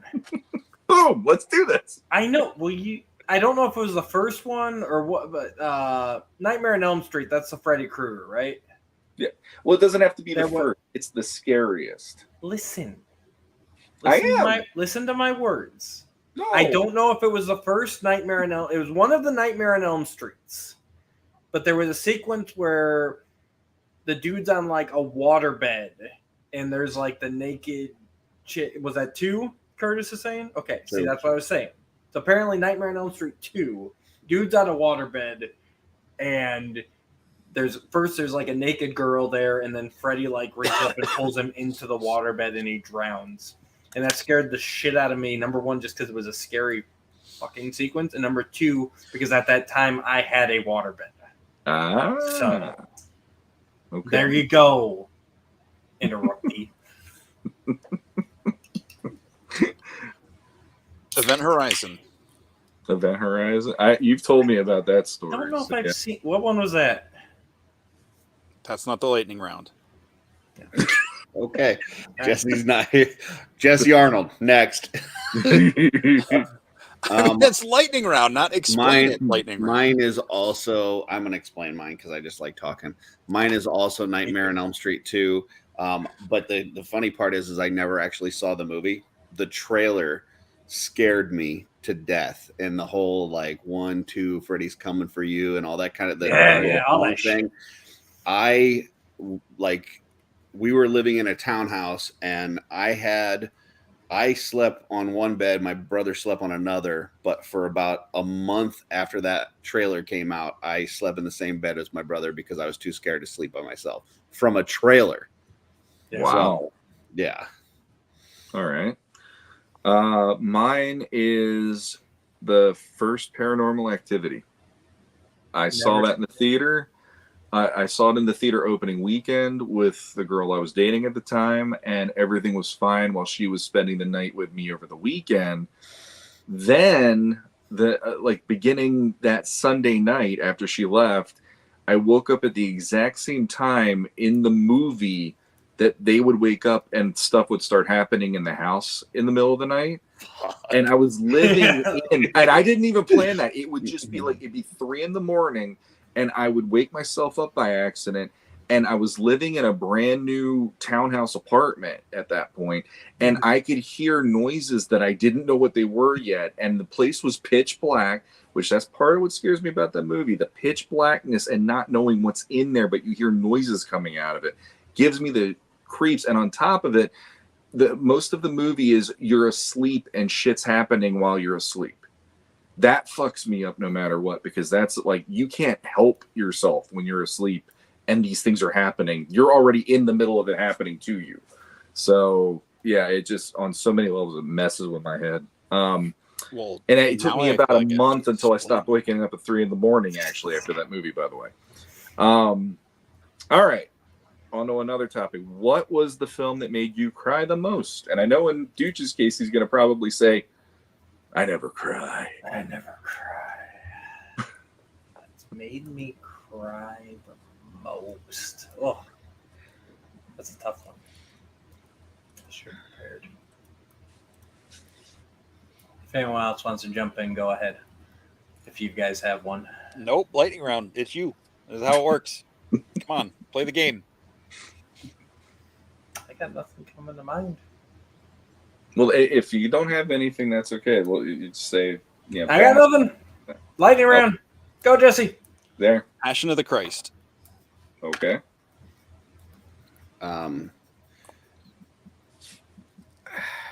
If we're saying the most, like more times, I would say Guardians 2 because I've watched it a million times. But the most from a single viewing, I would say the movie Intern with Robert De Niro. Huh. Interesting. I'm gonna lean on my all-time on this one, Big Fish. Every damn time that thing rips my heart out. And then the final one for our lightning round this time.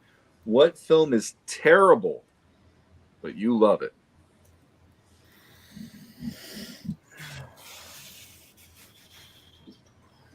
I think all movies I love are good.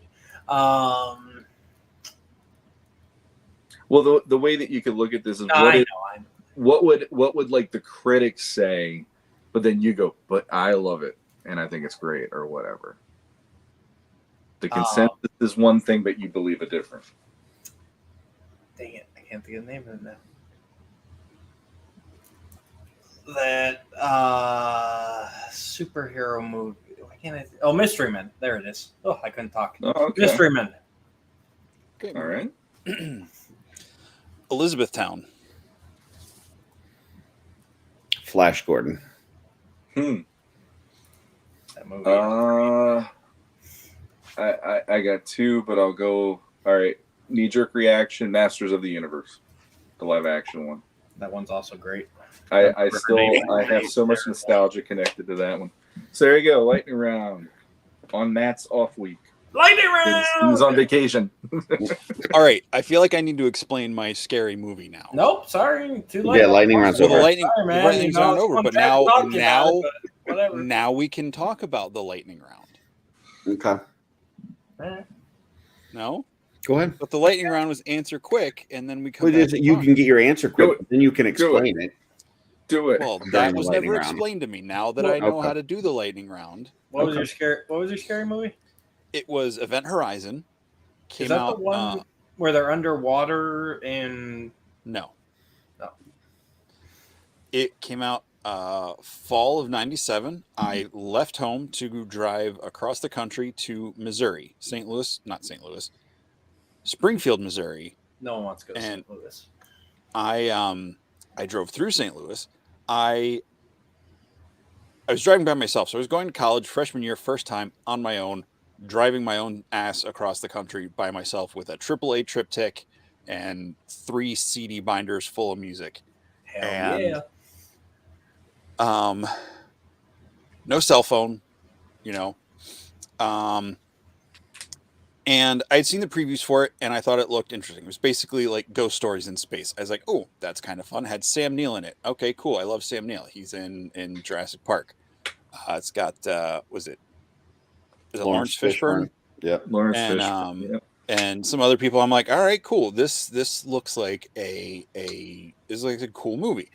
I had forgotten it came out, so I'm driving across the country. I stop in Terre Haute, Indiana for the night because it was about 10 hours into my drive. I was tired. I had to pull over, got a hotel, and right behind the hotel, like in the same parking lot, was a mall. So I walked into the mall, got some pizza, whatever, looked around at the shops, walked to the Toys R Us, asked if there was a movie theater. And they're like, oh yeah, you just walk out this door and it's out behind the movie theater. Well, it was like almost a mile behind the movie theater. But I was like, I've been in the car all day. It's nice. So I walk out to the movie theater. I'll just, sit in the lobby, wait for whatever the next movie is that I want to see. I was going to see Spawn because comic books. Yeah. I saw that in the theater. Boy. The girl at the window convinced, she was like, oh, she's like, Spawn's okay, but like Event Horizon came out and everybody's saying that's really good. I was like, okay, I'll see that. She's like, well, the next show's at like 11. I'm like, well, shoot. So I sat in the lobby for like 2 hours waiting for the movie to start instead of walking back to my hotel room and then driving back over. So I just sit there with my giant bag, like 18-pound bag of Reese's Pieces. I don't know where that accent came from. And probably from Missouri. I wasn't in Missouri yet. I was okay. Gotcha. No, hell no. I don't sneak into movies, man. That is stealing. Yes. So I waited. Finally went into the movie at like 11 o'clock at night, and it scared the shit. It wasn't a ghost story. Like that, the marketing for that movie was all wrong. I mean, it got people to go see it, and I'm not saying it's a bad movie, but it scared the crap out of me. Now, granted, I had not seen horror movies in the theater at this point. I'm, grew up pretty conservative household. I never watched any of the Freddy movies, none of those things. I saw a frame or two of a Poltergeist trailer on my brother's TV, or a TV my brother was watching, where the little girl's like, they're here, or whatever, something sliding around on the mirror. I couldn't walk past a mirror for a month without getting freaked out. So like, I was highly suggestible imagination. So go into this movie and I'm all alone. I think there's one other person in the theater. It's a weird old theater. Like there's like weird like fabric on the wall. Anyway, get out of the movie. And it was Pee Wee Herman, and he had a trench coat. No, so Event Horizon is this whole thing where like they're trying to find there's this message. The ship disappeared. That's back on the radar. So these astronauts, they go check it because they had people connected to it or whatever. And the whole thing was like time travel. They're going to fold space, puncture the hole through it. You've seen that in movies before. This was the first time. Yeah, it's basically that thing. Well, they didn't punch a wormhole through space. They took it basically the ship went to hell and got possessed. Everybody goes crazy and kills themselves. And there's a scene where you're watching like the data feed on the thing where they're like screaming in Latin, holding their own eyeballs. And it's just like, what am I watching? And I was like too scared to move. Finish the movie.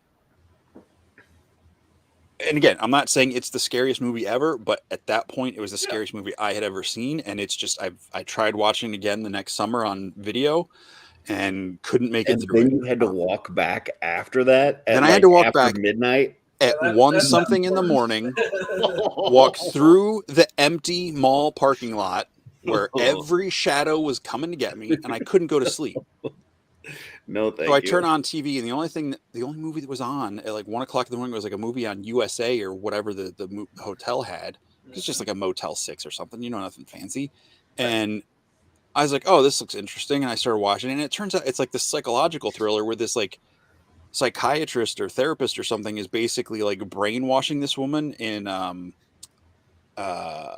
what do you call it? Hypnosis to like make her fall in love with him. So it's like the whole like gaslighting thing, but like through like suggestion to where he's really the bad guy. I don't know what it was. It wasn't like anything big name actors or whatever, but I was like, oh my gosh. And I was just like flipping channels, and it was all like, all the ads you used to get on TV back then. And I was just like, I couldn't handle it. So I slept for like 2 or 3 hours and then drove the rest of the way to the college the next morning. It was, fuck that. Not and good. Jesse never stopped in Terre Haute again. I just never walked to the movie theater. And weird note about Terre Haute: if you are on the wrong side of the street, you are an hour behind. Yep. Interesting. My scariest part of a movie, because I said the scariest movie was that Nightmare on Elm Street, but I never actually saw it. But the scariest part of a movie, Dawn of the Dead, when that dude wakes up and his daughter's just like standing in the doorway, and he doesn't realize that she's a zombie, and he's like she's just staring at him. He's like, what's wrong? And then like she comes over and just starts like biting on him and shit. Mm-hmm. I've told my kids, like, if I ever wake up, I don't care if I'm taking a nap in the living room or wherever. If I wake up, if I open my eyes and you're there, I'm coming out swinging. I don't care. Like, just know, because I don't know what's going on. If I open my eyes and there's somebody in front of me, I am swinging. So be ready. That is creepy as hell, just waking up and having somebody there. That is like when you have kids, that's what they do too. Like, just so you know, Jesse, they'll hover over you and just stare at you and wait till you wake up so that they can ask you a question. And I just want to just I won't be having any kids. That's not going to be a problem to worry about. No, that actually. Well, that'd be even creepier than if you woke up to kids standing over you. If I wake up to anybody standing next to me, I'm freaking out because my apartment is locked and there should be no one in here. Good to know. Good to know. Mm. But yeah, you guys with kids, you know what I'm talking about. Fuck yeah. Oh, I know what you're talking about because I was a kid and I did that shit. Like, I remember walking in and to be like, Mom, Dad, I can't sleep in my room. I'm scared. No, that's one thing when they come in and go, Mom, Dad. Yeah, they don't say anything. They just they literally just stand on the side of the bed or the end of the bed and wait for you to wake up. And then when you open your eyes, it's like, oh well, since you're awake. Yeah, because I felt somebody burning a hole through my head, staring at me like a crazy idiot. Yeah, I think my daughter was 4 when, and it was around Christmas time. My wife and her mom had to go to Rhode Island, so I was left with the kids back in Pennsylvania, and I was not able to get my son to fall asleep, and it was driving me crazy that night. So I ended up, I think it was like finally 1 a.m. I put him in a swing, that one of those like baby swings that we had in the living room, and I got to lay down on the couch. The Christmas lights were the only thing on in the living room, so everything is like bathed in this kind of like reddish glow. Look like, and then I'm closing my eyes and I'm just laying back on the couch, and then all of a sudden I'm like, wait a minute! I heard a noise. I look over and there's the silhouette with red outlined of my daughter standing right there, and the first instinct I had was kill it with fire. I was like about to punch her, and I took a second and go, holy shit. I'm like, what do you want? I almost killed you. And she's like, I can't sleep. I'm like, well, neither can I now. Now we're both up all night. Now we're both up. Yeah. Yep. Good stuff. Good times. Good stuff. Labyrinth scared the crap out of me when I saw it as a kid too. I couldn't sleep, and I couldn't even watch the whole opening of the movie. That one didn't bother me. Beastmaster bothered me. The guys with the bat wings. Oh god, that scared the shit out of it. And then the other guy with the leather and I would also run away from the phasing aliens on Sesame Street, like literally screaming from the basement. So I mean,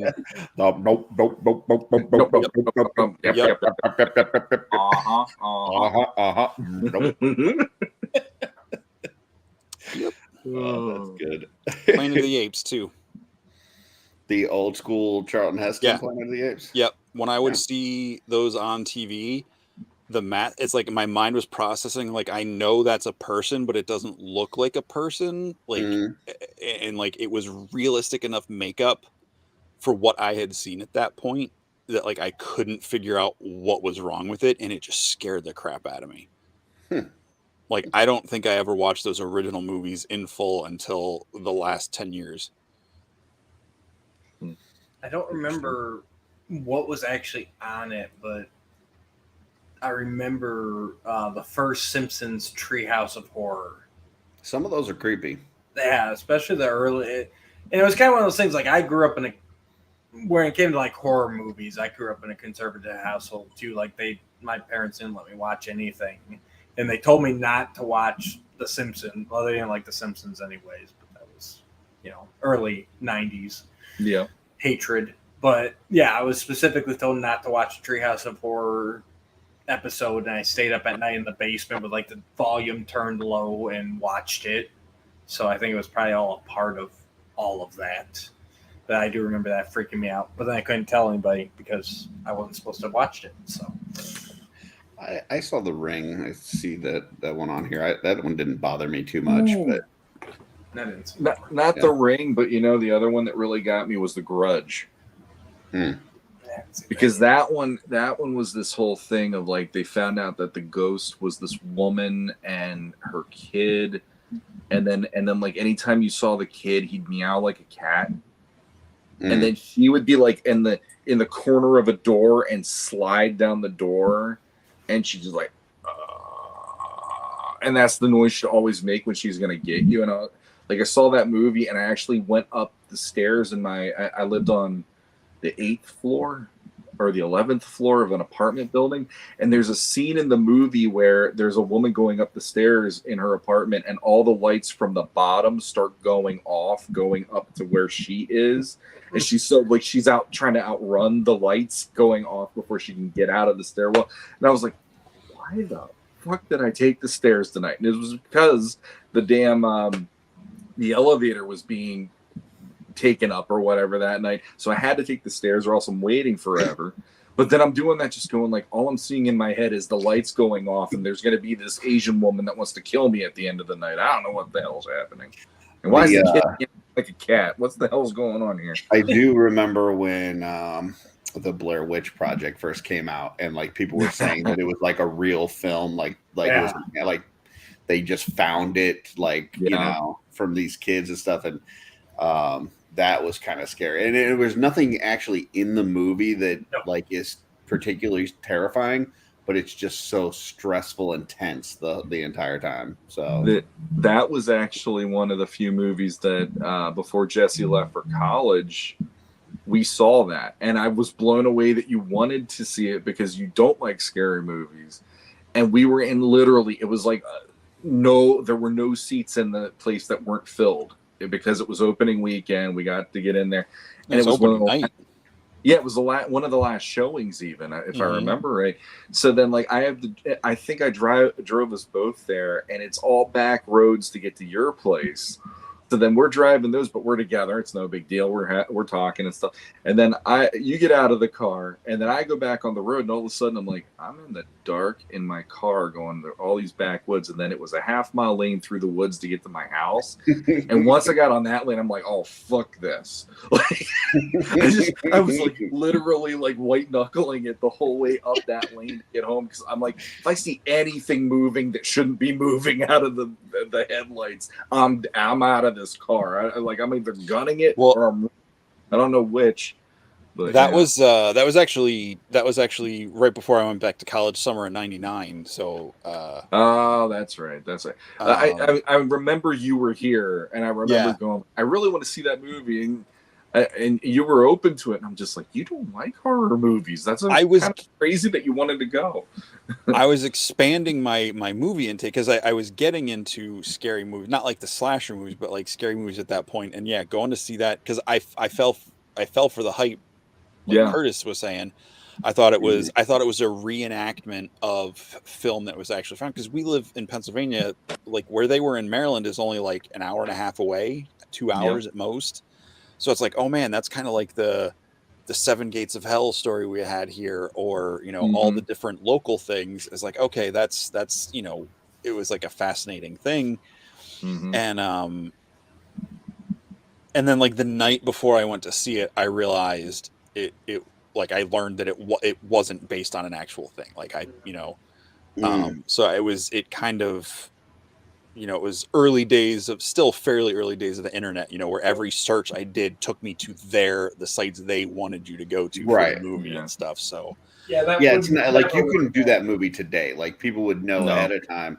But I do remember it, like when that came out, like that people were saying, like, this is a real film. This is like this is a real thing. They found it and found footage. Yeah. Well, that's why they were saying that was one of the scariest movies of all time, and it was the found footage thing. And then when Paranormal Activity came out, they said the same thing, and they were showing the night vision shots of people in the theater like jumping and screaming, and I'm like, I don't see that ever. I actually want to go see this movie. And it was one of those movies I'm watching it, and it's like it was literally like a Where's Waldo of where's the demon at in this shot. It's just a static shot, and then all of a sudden you'll hear like a noise coming down the hallway, but you don't see anything, or you'll see the door move just a little bit, and that's all that you get that first night or whatever. And it keeps building through the nights, building through the movie. And even by the end of the movie, I was like, well, that's different, and it didn't really affect me. But then when you're literally in your room, turned off all the lights, you're thinking, okay, I'm good. And then all of a sudden, your mind starts thinking about, hey, remember when they were asleep in their bed in that movie and the door was open and you just saw the dark hallway and you didn't know what was down there, but all of a sudden you could hear footsteps coming. And then your mind just starts going into all these panic modes of what could be happening when you're asleep and you don't know what's happening, And like for me, living in that new place especially, it scared the living shit out of me. I was like calling my girlfriend going, you need to spend the night again on Tuesday. And it's not because I want you to do anything. She's like, you just want sex. I go, no, I just want you to spend the night. Like, we don't have to do anything. We can watch a funny show. Just make sure you spend the night. And if I wake up at 3, hit me with a frying pan and I'll be fine. Like, I need somebody to sleep between me and the door. Yeah, exactly. It's like, you're going to sleep where the door is, so I darn well know they're going to get you first. I need someone to give me time to jump out the window. I'd be the worst Scooby-Doo mystery person ever. That's just how I would handle it. Velma! Oh, we lost wow, he pushed himself off. Yeeted himself out of the show. Exactly. I will say, I do love once Blair Witch came out and you got like the behind the scenes on how they actually made the movie. Like as at the time I wanted to get into making movies, and like that really fascinated me, how like each day, like they were actually camping. There was no crew. Like there were people, off in the distance, there. It wasn't, but like there was no crew with them. It was them with the cameras and the equipment. And like each morning the 3 actors would wake up and there was like a coffee can outside with the tent with their name on it, and each of them had to read it, and it was like an objective they had to do that day. So like when the one guy threw the map away and they didn't know where the map was, and then he finally comes out and he's like, I threw it away. Like that was his note. He had to throw it away and he couldn't let them but like I just thought that was really interesting the way they made that. See, even if I knew that it was a film, that would still freak me the F out, like filming that, because oh yeah, yeah. Well, I think that's great because that's what because they didn't know, like when they wake up in the night and I think when they're filming like the tent getting attacked or whatever, like their reactions are genuine. So like when he reveals he threw the map away, like their reactions at being mad at him were genuine, because that was the map they had to do all this stuff. So like, I don't know. I think that was a really interesting way to make a movie, and it's kind of like a one and done thing. Like you can't keep doing that in that way. I mean, I guess Borat and that kind of stuff did it in their own thing, but not as a horror movie. Garbage. All right. I guess. I think that's a show. I think so. How long Right, is it? Epic. right at 4 hours. Yeah, epic. I mean, we got 40 seconds left. Thanks everyone who tuned in. Congrats, Matt Rodriguez, on a successful Kickstarter. Yes. True. Sure. Yeah. Again. I need dinos on my shelf. Off weeks aren't canon, There's even though I space. did watch last week's. Good job, dude. I know. He was proud of us for a minute. Did your percentage of drunkenness change as the show went on? Because I think You it was just now yes, noticed? It yeah. finally hit. It's like the wall. Joe wants to tune in Sunday to something. Because Joe is our guest on Shooting the Shelf Sunday night at 9 p.m. Eastern. I've never been invited. You're lucky, Joe. You were on Shooting the Shelf. Not this season. You're not supposed to be on Not every this season. Oh, God, You were on this season. Was I? If you Yes. if you are on, you should get Not as drunk. solo? I think Oh, that no. applies. You didn't specify solo. You have been on both I just seasons of the show. specified. Well, He's- it's this- too I late. just- You're I too just drunk for me to care about your opinion about Jesse. it. Jesse, I just specified. It's, so for take me drunk, I'm home. Specify? Are you drinking actual alcohol, or is it just like White Claw? It's O'Doul's. It's, He thinks he's drunk. yeah. It's non-alcoholic. Non-alcoholic. You guys aren't drunk. You're just idiots. That's why I don't need to drink. Check out Shooting the Shelf this Sunday. We just dropped Legends of Grayskull episode 101. Check that out. Not enough, And, Curtis. Until next time, enjoy a drink.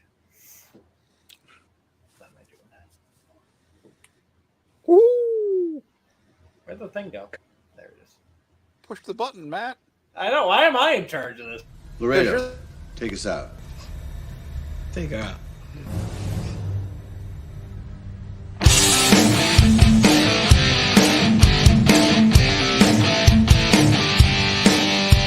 All right.